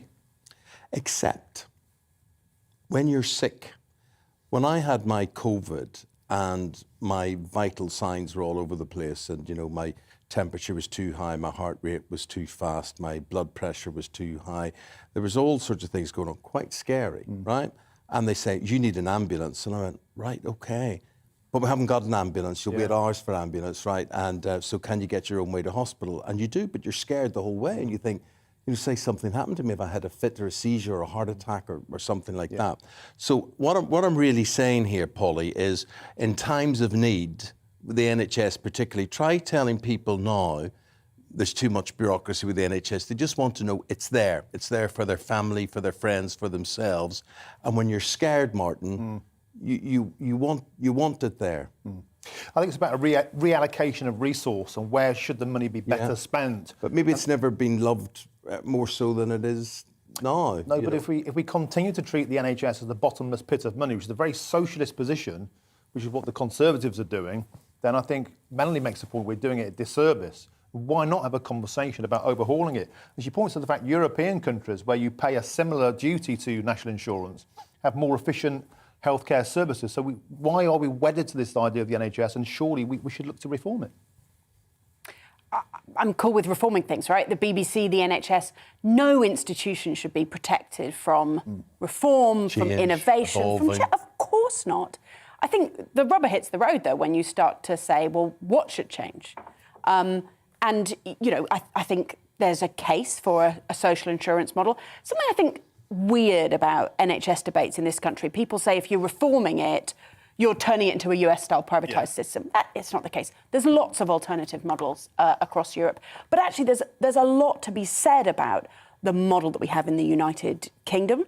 For having a kind of single payer, it allows you to have more coordination. And it means that, for example, we have basically a single pool of data. It's been very controversial trying to open that data up for research and innovation, but it is a unique asset for research, for us to be actually kind of healthcare, life science leaders because of the way we run our NHS. So there's a danger with this kind of piece from Melanie Phillips that it feels like it's kind of setting up a bit of a straw man as saying nobody ever says we should reform the NHS. Actually, I've been working in politics for 20 years. The problem with the NHS often is it keeps being reformed and they keep screwing it up in new ways. Like education or the argument against the BBC, though, I think strikes people more because they're now used to different ways of viewing and watching. And they're looking and they're saying, well, I choose, although I always say about the BBC, you will miss it when it's gone.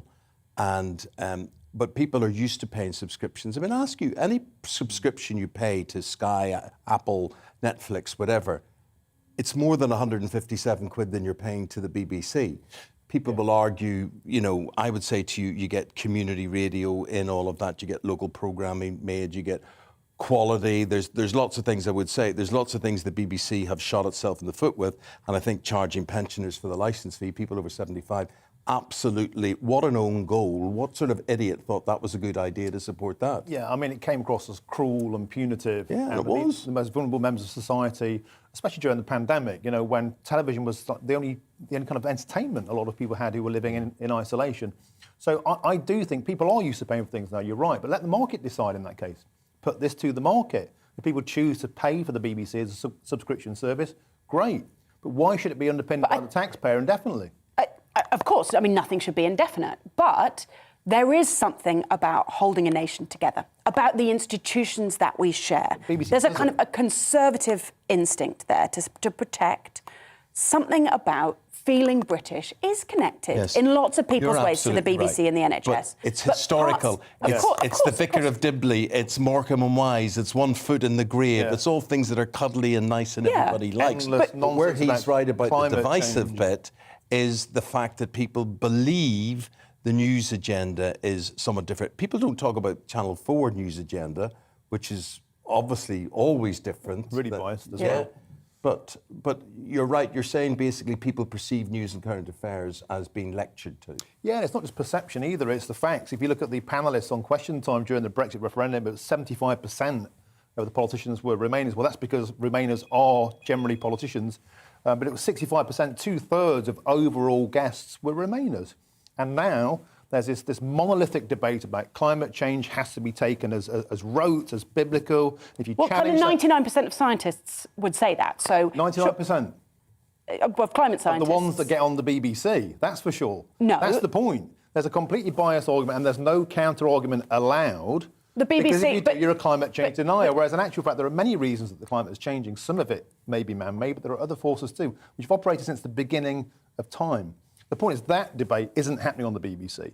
It's a monolithic debate, and that's the point. Yeah, and what I'm going to say to you is, though, there's no point saying do this with subscription because, you know, companies that are operating out of America and they own all these subscription companies, including Sky, they're not interested in this. They don't understand this as well.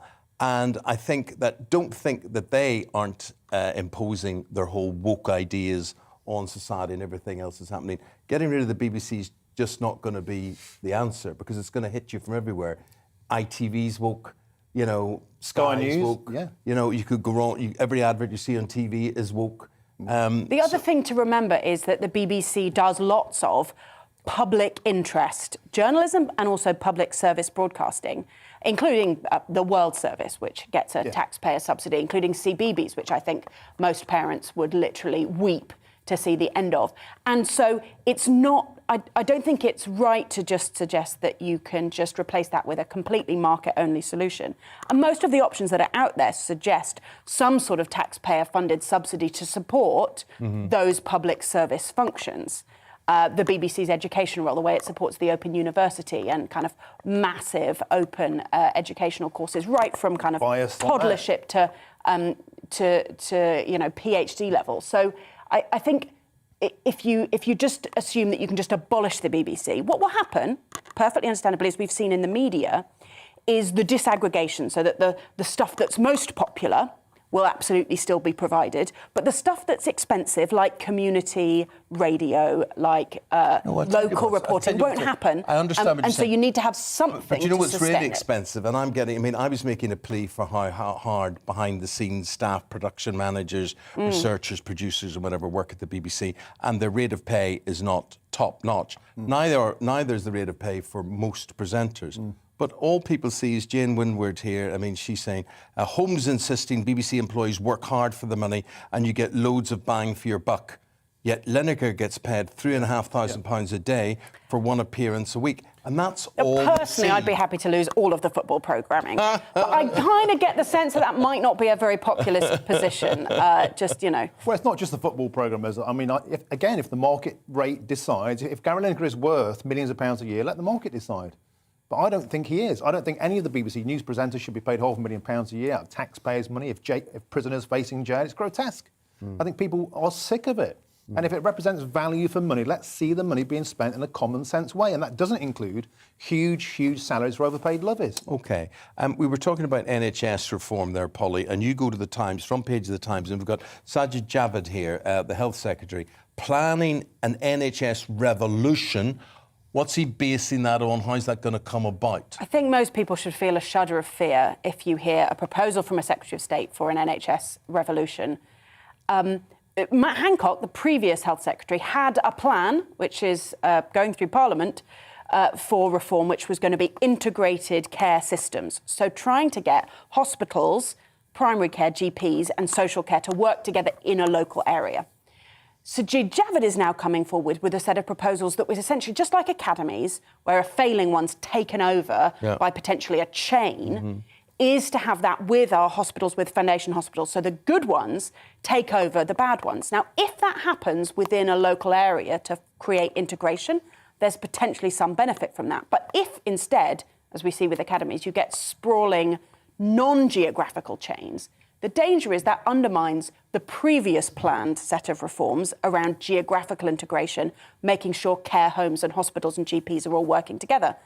And I can see the case for the very market-based approach. I can see the case for the very geographically focused approach. The real disaster, though, is just chopping and changing from the one to the other in the middle of the first set of reforms. There is no way the NHS can focus on efficiency, quality of care, the backlogs in people's hip operations and eye operations, if all they're having to do is think about a set of structural reforms yet again. Brings me on to my story neatly, actually. And I don't think Sajid Javid cares about the NHS.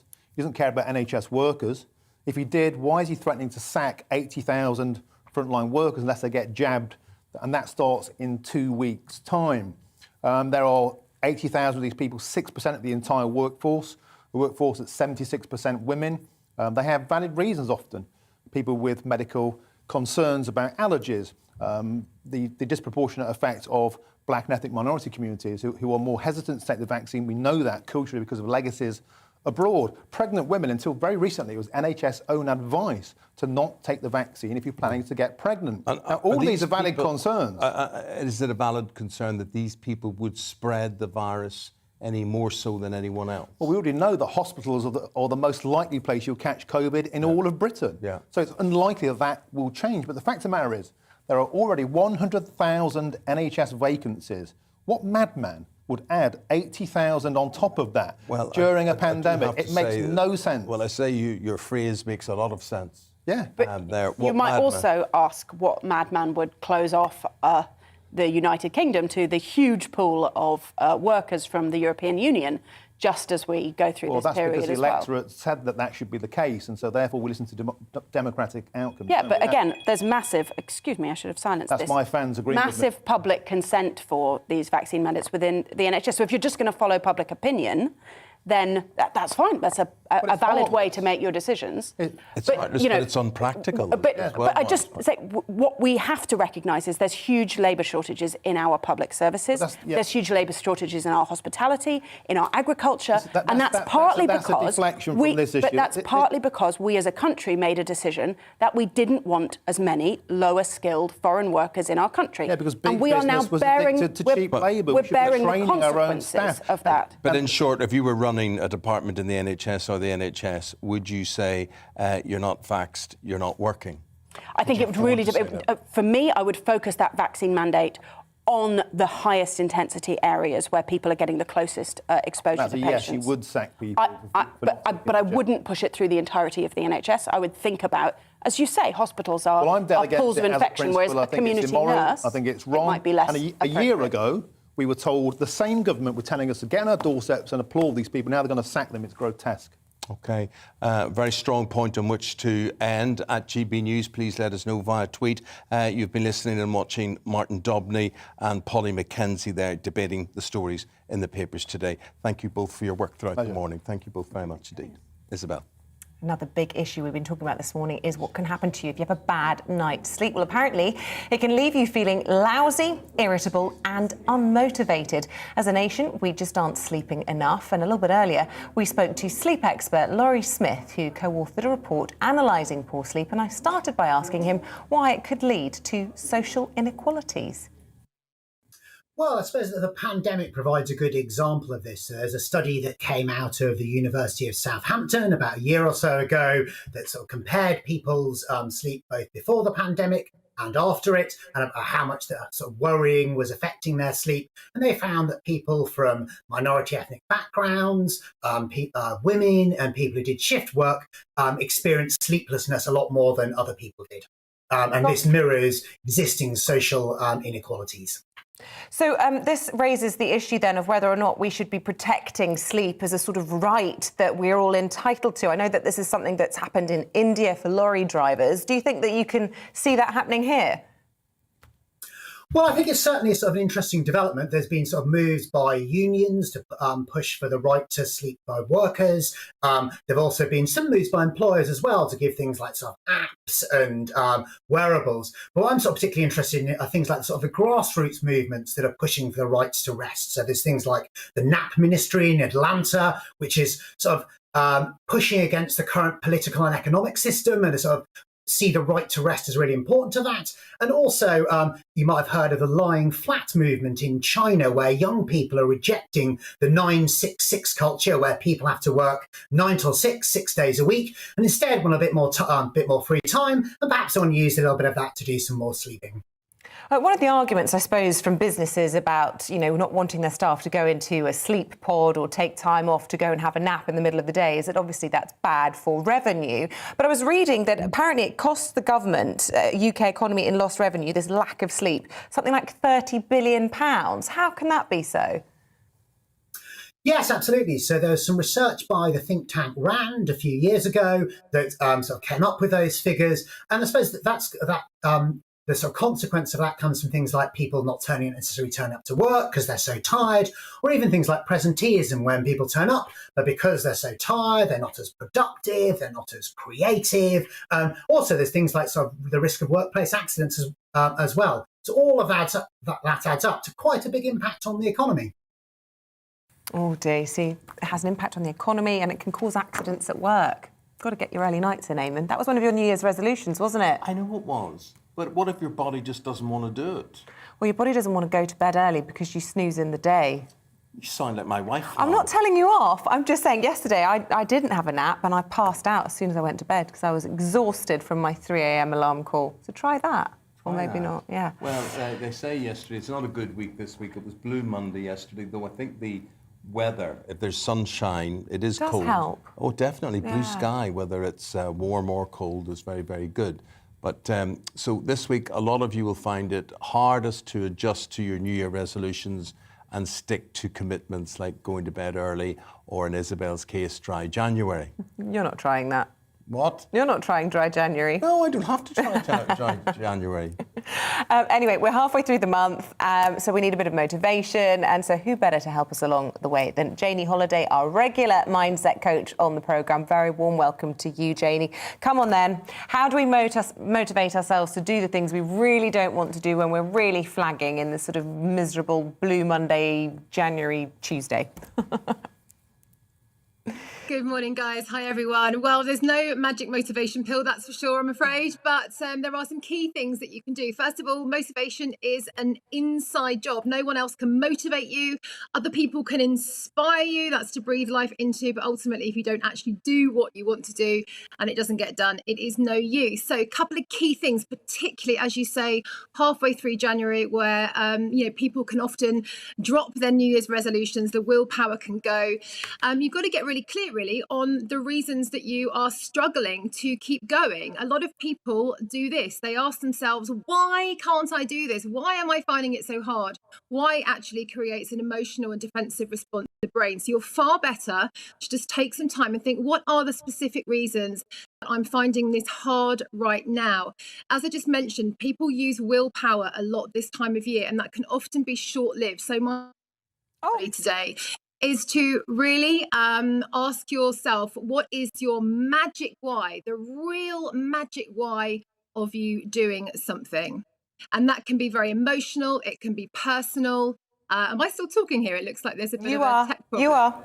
Oh, okay. No, we've got you loud and clear. So you're telling us about the magic why. Yeah, so the magic why, like when you are focusing on something like improving your blood pressure, for example, if your goal is to be more healthy and get fit, at 6 o'clock in the morning, thinking about your blood pressure isn't going to get you going. What will make you do is probably something a little bit more exciting. Maybe if you're getting older, being a healthy grandparent, just rolling that film forward to what happens when you do. It's when you're in that moment and you have that inner dialogue going on.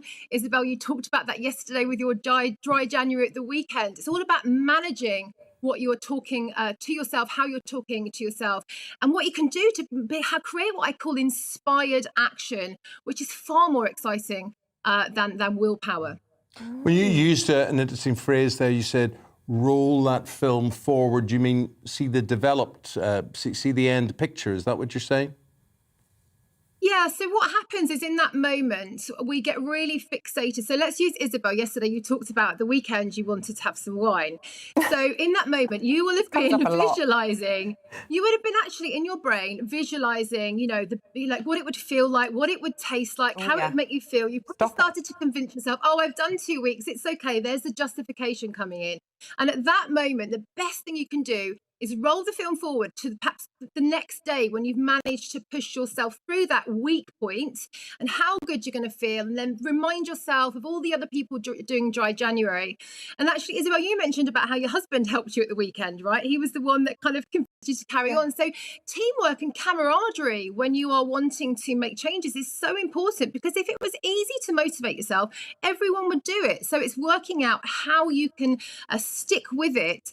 And as I said, it's all about how you can make it more fun, exciting. So it's that empowerment rather than that willpower, which can be really kind of like, it can drag you down this time of year, particularly.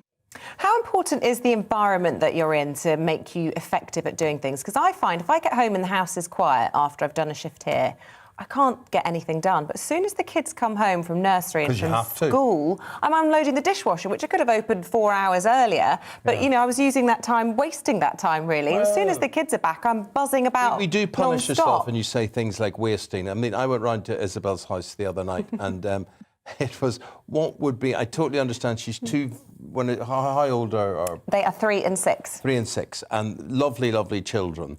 And you can look at them one or two ways. They're either lovely, lovely children, which Uncle Eamonn sees them as when he comes in, or, well, they're hard work. They're hard work, They're full of energy, energy.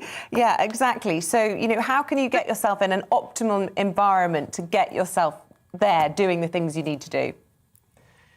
Yeah, I think what you've just touched on here, Isabel, is actually where people think they're being demotivated, but perhaps they're actually just a little bit tired. When you are busy, when you've got a lot going on, and you suddenly find yourself in that quiet moment, it's not because you're demotivated, it's actually because you need a break, you need a rest. You can't be motivated at all times of the day. One of my big tips is to always do what you find difficult or what takes more energy in your peak energy slots. I am an early bird and I get a lot more done in the morning. But I think what you're also doing here, Isabel, is describing how a lot of working parents do. You enjoy that piece of quiet and then suddenly the kids come in, it's full of energy, and that actually lifts you as well. Being around people that have got better energy really does positively impact you. So you're absolutely right. Environment is everything. Ooh, we need to be around people with positive energy. We do. That's what I'm here for. Yes. What was it you described me as? Tirelessly vibrant or something at the weekend? Or irritatingly, whatever, something. I don't know what it was. But, we've got to leave it there, Jane. Jane, keep in touch, Jane. Yeah. Keep giving us that boost throughout the week that everybody needs. We're all human. We all fall sometimes, but it's not the being knocked down, I would say, is the problem. It's getting back up again. So hope whoever you are, you can get back up again. Jane Halliday, Mindset Coach, thank you very much indeed. Stay with us. Coming up at 9 o'clock, Prince Harry's appearance at his grandmother's Platinum Jubilee celebrations are in doubt as he's continuing to fight for police protection. We'll be looking into that more, but that's after your Tuesday forecast. Hello, good morning. It's cold out there this morning, a widespread frost and some dense fog patches to watch out for. It'll be bright once those fog patches clear, but it will turn cloudier by the afternoon, certainly compared to yesterday's sunshine. High pressure still in control of our weather, so it's keeping things settled and mostly dry. for the time being, but these weather fronts will introduce thicker cloud and some rain later in the day. Already a cloudier start for northern and western Scotland, parts of Northern Ireland. Frost and fog more limited here, but widely elsewhere. Fog, dense fog patches to watch out for on the roads first thing, and a widespread frost. Areas of cloud will move up from the south. They'll tend to help lift the fog across central and eastern England, but one or two patches remaining into the afternoon. And where that happens, it will feel cold. Meanwhile, cloud and outbreaks of rain will turn up into western Scotland and Northern Ireland. The wind picking up here as well. And in the far north, that wind nearing gale force by the end of the day. So spells of rain for Scotland and Northern Ireland overnight, the rain tending to be on and off, accompanied by that brisk wind, pushing the cloud and the rain then into northern England, parts of Wales overnight, and with cloud tending to move south through the night, frost and fog won't be as widespread. One or two patches still possible, but generally a less cold start to the day on Wednesday because of that overnight cloud cover. And there'll be some outbreaks of rain first thing, moving south across central and southern parts of the UK, clearing quite quickly, I think, so that after lunch, many places are in the brighter or even sunnier weather behind the weather fronts. But a strong and cold wind will blow on Wednesday, and that will make it feel quite bitter, particularly northern and eastern coasts. And it will also bring some wintry showers, particularly, again, northern and eastern coasts on Thursday. Otherwise, plenty of sunshine away from those coasts, but it will feel cold in the wind on Thursday. Less cold on Friday, plenty more dry weather.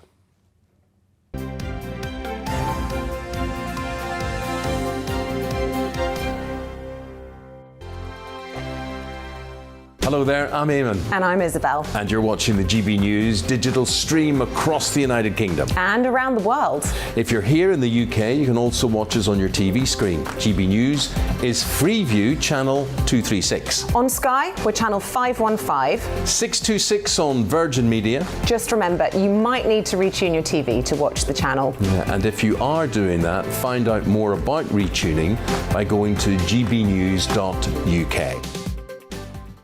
Join my show Farage, 7 p.m. till 8 p.m. Monday through Thursday. And there you will get opinion, analysis, debate, and I'll cover stories that nobody else dares to touch.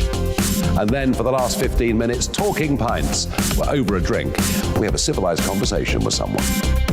We very often disagree, but we do it in a grown-up way. Come and join me on Farage.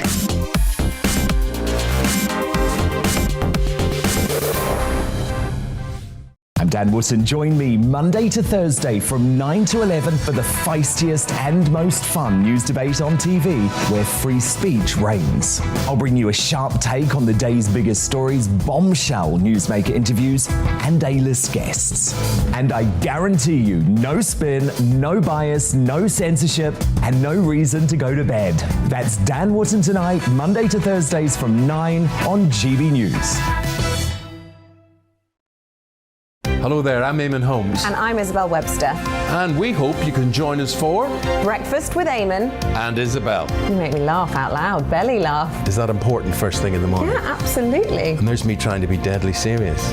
News is a serious business. Yeah, I have to rein you in sometimes. Well, it doesn't stop us laughing at it. It doesn't stop us having an opinion on what's going on. Yeah. And it certainly will not stop us reflecting what you think. Weekdays from 6 to 9:30 on GB News.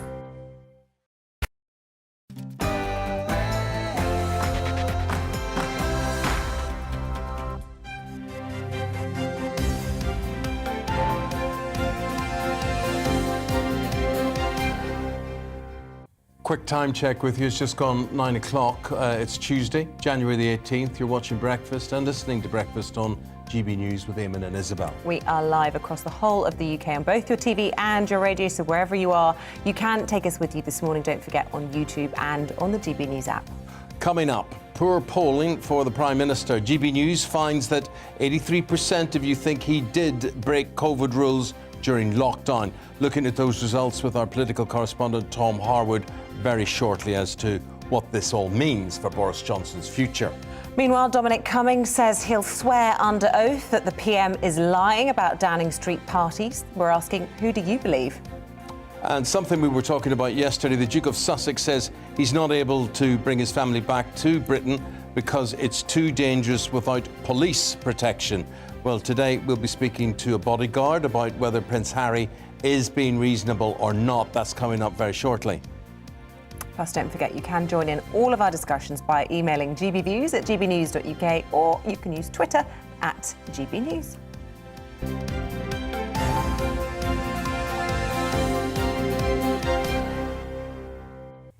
Former Chief Advisor to the Prime Minister, Dominic Cummings, has accused Boris Johnson of lying to Parliament about a Downing Street party during the first lockdown.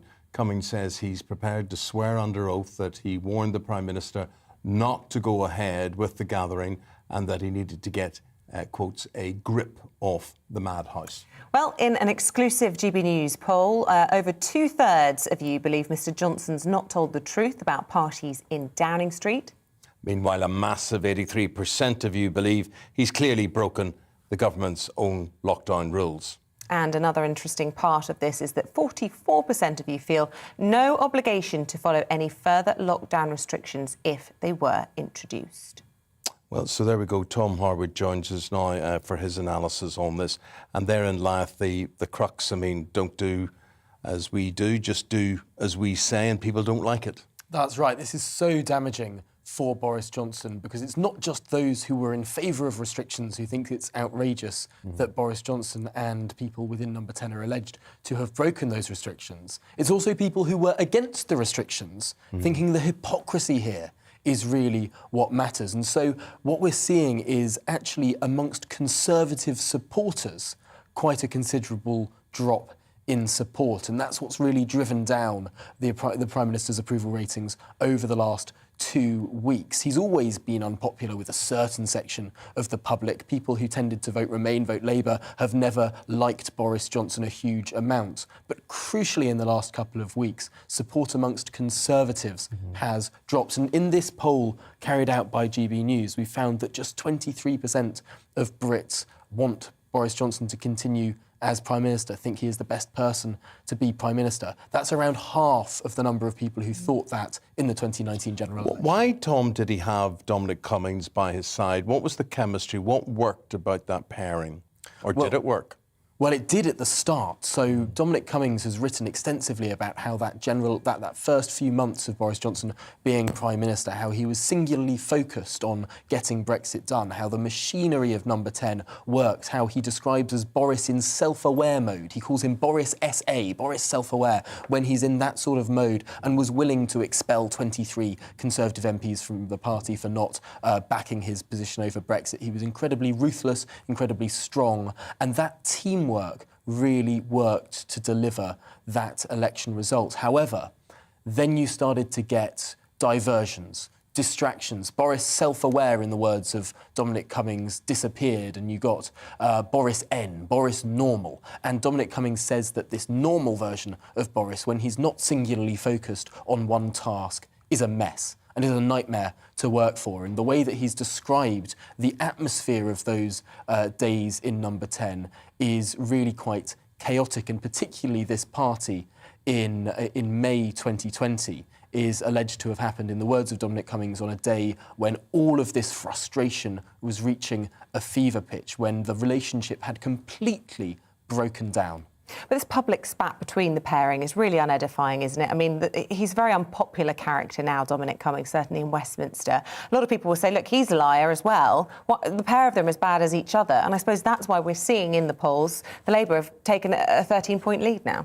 Well, absolutely, and the Labour Party will say that the Conservatives are fighting amongst themselves. Dominic Cummings has never seen himself as a party figure. He's always been sort of a bit of a maverick, a bit of a different figure on the side who's willing to tear down the Conservative Party if it takes that. What really matters now is if Dominic Cummings can stack up what he's been alleging with evidence. Does he have messages? Does he have photographs? That, I think, will be the absolutely crucial thing, because as the Deputy Prime Minister Dominic Raab has said this morning, if Boris Johnson has been found to have lied to Parliament, that would ordinarily be a resigning matter. What is there within this, Tom, that would worry or should worry Conservative Central Office the most when we look at this poll? I think the most important thing here is the proportion of people who think that Boris Johnson has lied. That's 83%. That's an incredibly high percentage of the country. It's something that's very hard to come back from, and that sense that the Prime Minister might be an untrustworthy man makes all future decision-making, makes future electoral promises very difficult. So that, I think, will be one of the most difficult parts for the Prime Minister. Although one caveat to this is we were having similar discussions to this in the last week of December. It looked like the Conservatives' opinion poll rating was terminally in decline. Boris Johnson, the least popular he had ever been.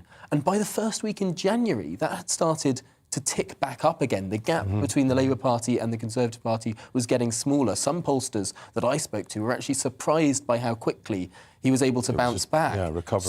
So it's interesting to think about, will that repeat itself once we stop talking about these So it's almost like as if the electorate is like a parent and they're disappointed in their child, which is Boris Johnson, and they're saying, no, well, you're going to be restricted to your room, or you're not going to get sweeties or toys, whatever it happens to be, but we'll keep it under review. Is that sort of what it's like? They're prepared to forgive, do you think? That could be the case, although there's one crucial difference about the stories that we heard before Christmas and the stories that we heard after Christmas, and that's that the Christmas parties that were alleged, that famous Allegra Stratton video, that involved advisors and not the Prime Minister. Well, now the Prime Minister has personally said that he attended one of these gatherings, although he said he implicitly believed it to be a work event rather than a party. But the very fact that Boris Johnson has said that he went to one of these gatherings now. And before Christmas, he's told the House of Commons that he believed that all rules were followed all the time across government. That's a very difficult position. Tom, got to leave it there. Really appreciate your analysis. If you want to see more, you want to know more about that poll and the results, it's all there on the GB News app. So download that and tell your friends. Yeah, carried out by Yonder Consulting, independently paid for by us. OK, let's move on to Prince Harry now. Of course, he wants to come back to the UK to celebrate his grandmother's Platinum Jubilee celebrations this year, but his plans are in doubt as he continues to fight for police protection. Well, the Duke of Sussex has threatened the government with legal action if it continues to refuse him an armed response unit if he returns to Britain. But how safe would Prince Harry and his family be in the hands of a private security firm? We're going to go now to Jackie Davis. And Jackie is the operations director of a private security firm, security organisation Optimal Risk. And she joins us now. Jackie, good to see you. Morning. So, Jackie, just to outline to people, not all security is security, right? There's state security over private security. Who has the bigger advantage here? Well, with the state security, of course, they've got the intelligence. They have FTAC, which is the Fanatical and Threat Assessment Centre within Scotland Yard, which is obviously used for the Royals. Of course, you also have the security services intelligence, which in the private industry, although we have really good intelligent divisions, we don't have that access. Jackie, would the Met Police, if Harry was to come here with an American detail, American security firm, would the Met Police have to almost be policing that security firm? Well, first of all, the Americans can't work here. We're licensed by a government department called the Security Industry Authority, which comes under the Home Office. And unless you have that license, you can't operate in this country. So his American detail wouldn't be able to work here. And in the private industry, what we tend to do when we have American clients coming over, then they contact people like us at Optimal Risk, and we provide a British team for them. Look, we were speaking to Will Geddes yesterday, a security analyst. He said he's provided private security for people and had access to that intelligence that you talked about, that it is shared with the private side of the industry. And his real argument was if Prince Harry gets special access to Met Police officers, effectively it sets a precedent that they could then be for sale for anyone that wants to use them. Yeah, no, I think that if the intelligence on the threat level is there, Harry should be given police protection. He shouldn't be paying for it. It should be automatic. Interesting. And obviously there's an argument as well that, of course, if he was to use private security, they wouldn't have arms. They wouldn't be able to shoot anybody. And we saw, look, just a few days ago on, was it Boxing Day or Christmas Day, when Her Majesty had an intruder at Windsor Castle with the crossbow. And you do see that the threat is increased for people like Prince Harry. I mean, he's sixth in line to the throne, and you could understand why, especially if he's bringing his young family and given his history with his mother as well, that he might want armed guards, armed police officers protecting him. Yeah, absolutely. And I don't, as I said, if the threat level is there and the intelligence is there, then yes, he should be afforded that armed security from the Metropolitan Police. I mean, a lot of royalty protection guys, once they leave the police, they come into the private industry. And of course, they bring their skill set with them. We employ them, lots of people do. But of course, we can't be armed. So that is the huge difference in this country. What about the affordability of all of this? I mean, he can afford it, there's no doubt. But what would he be paying, Jackie? Break it down for us whatever way, you know, per close protection officer, or what do they come in a group of 3, 4 vehicles as well? What's it likely to be costing him per day if he was to dip into his own pocket? Probably 25,000, 30,000 a day, because it's not just the protection officers. You have to have the counter surveillance team, you have to have the advanced team, the backup team. There's an awful lot that goes into protecting. It's not just that, person you see standing by the principal. There's an awful lot goes into it. A lot of advanced work goes into it. Okay, so probably 25,000, 30,000 a day. And using your crystal ball, where do you see this going? Do you think that Prince Harry is going to win in his judicial review against the Home Office, His Majesty's government? I do hope so. If the threat level is there, I do hope that the Metropolitan Police Royalty Protection Group will give him protection. You know, Prince Harry was born into a threat. He is the Queen's grandson. He's the next King's son. So how awful would it be to have a member of the royal family killed on British soil? Jackie, you know, we've been talking about Harry here and Meghan to a degree, and the family and all that sort of thing. But your job doesn't come without risk. I mean, you're the person. Would you take one for the Prince? Oh, absolutely. It's your job. And you do it not because you're a hero, you do it because that's what you're trained to do. You are trained. But also, of course, you should have seen it coming. Your intelligence would have warned you, and you get them out of the way, hopefully, before that happens. And look, you guys are famously highly skilled and brave and all the rest of it. But surely there are many people in either the police or indeed the security sector who see it as an honour to protect Her Majesty. I wonder if, given all of the furore surrounding Prince Harry's departure from the royal family, if there's any kind of, not ill will, but if that honour isn't quite there in the same way for Prince Harry? I think it's there. A principal is a principal. It doesn't matter if he's a prince or a private CEO of a Fortune 100 company. They are the principal, and that is your job, is to protect them. Jackie, absolutely fascinating to talk to you, and stay safe. Thank you very much. Thank you very much indeed. She sort of laughed at me there, like, thank you very much. Like, of course you will. Yeah. These hands can kill people. They probably have, legally. I don't know. Oh, let's not go there. Anyway, coming up, not only is the BBC anticipating a funding cut and licence fee freeze, now the Duchess of Sussex is on their case as well. What has the BBC done now? We'll be talking about that in a moment.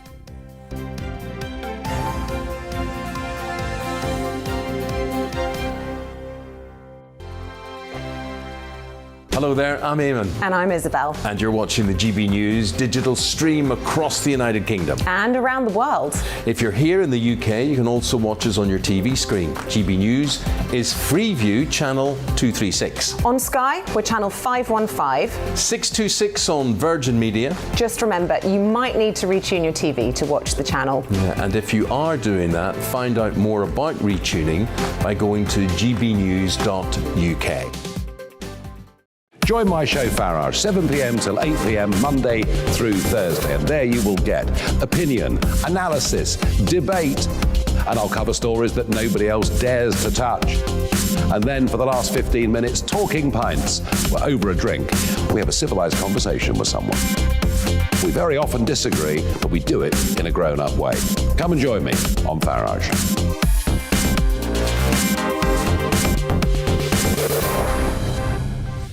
I'm Dan Wootton. Join me Monday to Thursday from 9 to 11 for the feistiest and most fun news debate on TV, where free speech reigns. I'll bring you a sharp take on the day's biggest stories, bombshell newsmaker interviews, and A-list guests. And I guarantee you, no spin, no bias, no censorship, and no reason to go to bed. That's Dan Wootton tonight, Monday to Thursdays from 9 on GB News. Hello there, I'm Eamonn Holmes. And I'm Isabel Webster. And we hope you can join us for Breakfast with Eamonn and Isabel. You make me laugh out loud, belly laugh. Is that important first thing in the morning? Yeah, absolutely. And there's me trying to be deadly serious. News is a serious business. Yeah, I have to rein you in sometimes. Well, it doesn't stop us laughing at it. It doesn't stop us having an opinion on what's going on. Yeah. And it certainly will not stop us reflecting what you think. Weekdays from 6 to 9:30 on GB News.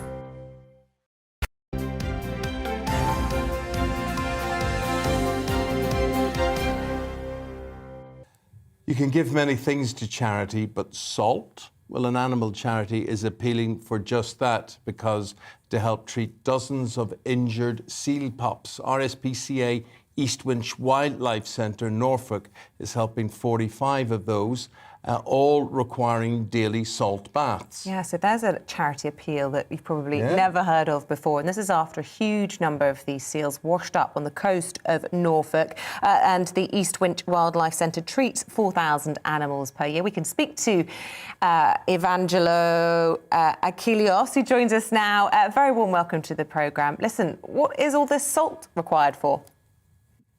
Hi, good morning. So the reason why we have been needing a lot of salt is because we've had an influx of the amount of seal pups that have come in that have had wounds. And similarly to us, that we have our salt baths. Sometimes when we have a wound, we use saline solution. It's exactly the same with our seal pups. So we use salt in their water that allows to draw out the infection from the wound, and that actually acts as a good healing process. Why are you getting an uptake on these sort of injuries, Evangelos? What's causing this? So there's various reasons why pups have injuries, but we're seeing more and more pups that are coming in due to dogs attacking them, unfortunately, on the beach. Of course, everyone wants to enjoy the sea. They want to enjoy it with their dogs, but we're just urging people that if you see seals or seal pups, make sure you keep your distance, and also make sure that the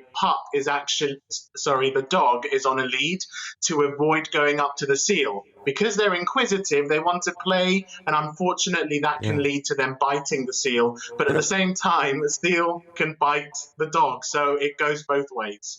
But Evangelos, they are the most beautiful. They have the most beautiful faces. They are, and I really appreciate how cute they look, but they are very, very cheeky, and they're wild animals. They've got that instinctive behavior to bite, so you need to be very mindful because they're definitely dangerous. So what do you need from people watching and listening to this? Are you wanting bags of salt, or how can people get involved? Donations? What's the best thing? So currently, the public have been phenomenal. We are being inundated with salt right now, and we're running out of space to store it. So what we're asking is, because we have 45 seals in, and each seal goes through 32 kilograms of fish. So if we can have donations. You can call to have a donation at the centre to go towards feeding the seals.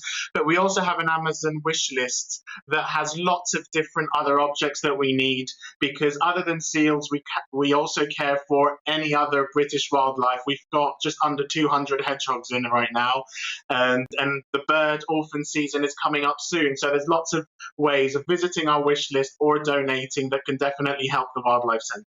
Talk to you what for a man ages. you are, Yeah. Evangelos. Thank you. That's the Wildlife Centre, and it is in East Winch, Kings Lynn in Norfolk. Keep fighting the good fight and doing what you're doing for all those animals.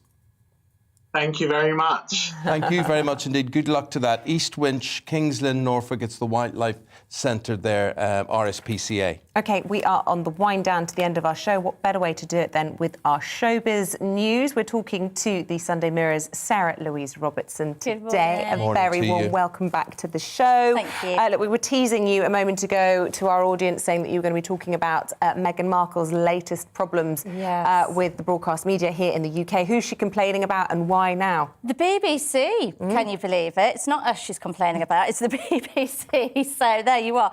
There was a documentary last year, which actually GB's done, Witten starred on, called Princes in the Press. This was looking into how the press reaction was towards, obviously, Prince Harry and The Prince accusation William. back then was that it was too much in favour of Meghan Markle. Yes, this is it, you see. So at the time, the controversy was that the BBC was sort of acting in favour of the Sussexes, which apparently had alienated the Cambridges from the BBC.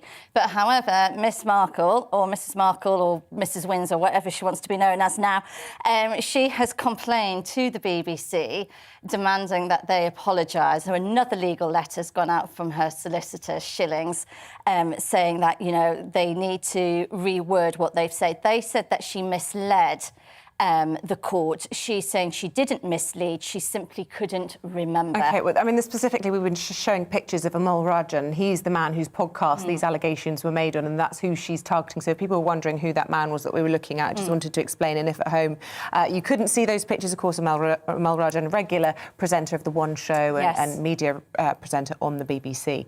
OK, so will she be successful? Where do you think this is going to go? Who knows with Meghan? I just think she must just spend her days, you know, in her house in Montecito writing legal letters. It must just be costing a fortune. Obviously, the lawyers are the ones that are benefiting the most from this, aren't they? With all these legal letters they seem to be firing out left, right and centre, the Sussexes. But I think in terms of this, it's, you know, whether the BBC do issue an apology to her, they may do, because they might not want it to go any further. Obviously, they had the damage and the fallout from the documentary last year with how the Cambridges took it. So they might very well issue an apology to her. Adele, the singer, is taking up residency in Las Vegas. Her pay packet is an amazing £500,000 per night. She also gets a butler and free food and drink, though I wouldn't worry about that because she doesn't take much of that these days. Well, I don't know. 30 grand a night suite with the butler as well. Sounds like she's rolling in it. Yes. What's the song? Rolling in the Rolling deep? in There the deep, she is. It's rolling in the cash. I mean, literally, Adele is ka-ching. You know, she is cashing in. She's going to be the highest ever paid female star to have a residency in Las Vegas. So she's going to be beating Celine Dion, beating Cher, Britney Spears, all the other female artists that we've seen in there. Her residency starts this Friday and it's going to continue until April 2022. Fridays and Saturdays she's going to be performing. Tickets start from £700 going up to £10,000 a seat. So wait a minute, is it 3 months that it lasts, Yes. or is it not a year? Well, it's at the moment initially it's 3 months, Right. but she is set. Doing the maths. How much is that making? Yeah, they're saying A lot. 500,000 a night. You know, that residency, Astronomical. that killed Elvis. It literally killed Did it? Elvis. I did not know that, Eamonn. Well, yeah, I mean, he didn't see daylight. You know, he went to bed, 4 o'clock in the morning or so. He would wake up 4 o'clock in the afternoon. He went on stage, whatever. But Colonel Tom Parker had him tied in to a very long residency there. Yes. Now, Elvis certainly would be worth 500,000 quid a night. You don't think Adele would be? Oh, I don't know. I mean, I would never begrudge it to Elvis. Elvis was the biggest, singing performer ever in the history of the world. It's great to see a Brit, though, up there in the lights in Vegas and cashing in. It's good for us, isn't it, here? And she's a lovable character. Absolutely. She's so honest, and I'm sure she'll be entertaining. You can't begrudge Adele her success. She's worked incredibly hard. You know, she's very popular. She is a beautiful singer. Her voice is staggering. So I think We've it'll got be to a good say show. goodbye to your voice. I'm sorry about that, Sarah. Okay. Appreciate Thank you. that. So we get to the end of the programme. And that's the end of this Tuesday breakfast. Going to be back in the morning to do it all again. Have a good day. Bye-bye. Hello, good morning. It's cold out there this morning, a widespread frost and some dense fog patches to watch out for. It'll be bright once those fog patches clear, but it will turn cloudier by the afternoon, certainly compared to yesterday's sunshine. High pressure still in control of our weather, so it's keeping things settled and mostly dry for the time being, but these weather fronts will introduce thicker cloud and some rain later in the day. Already a cloudier start for northern and western Scotland, parts of Northern Ireland. Frost and fog more limited here, but widely elsewhere. Fog, dense fog patches to watch out for on the roads first thing, and a widespread frost. Areas of cloud will move up from the south. They'll tend to help lift the fog across central and eastern England, but 1 or 2 patches remaining into the afternoon. And where that happens, it will feel cold. Meanwhile, cloud and outbreaks of rain will turn up into western Scotland and Northern Ireland. The wind picking up here as well. And in the far north, that wind nearing gale force by the end of the day.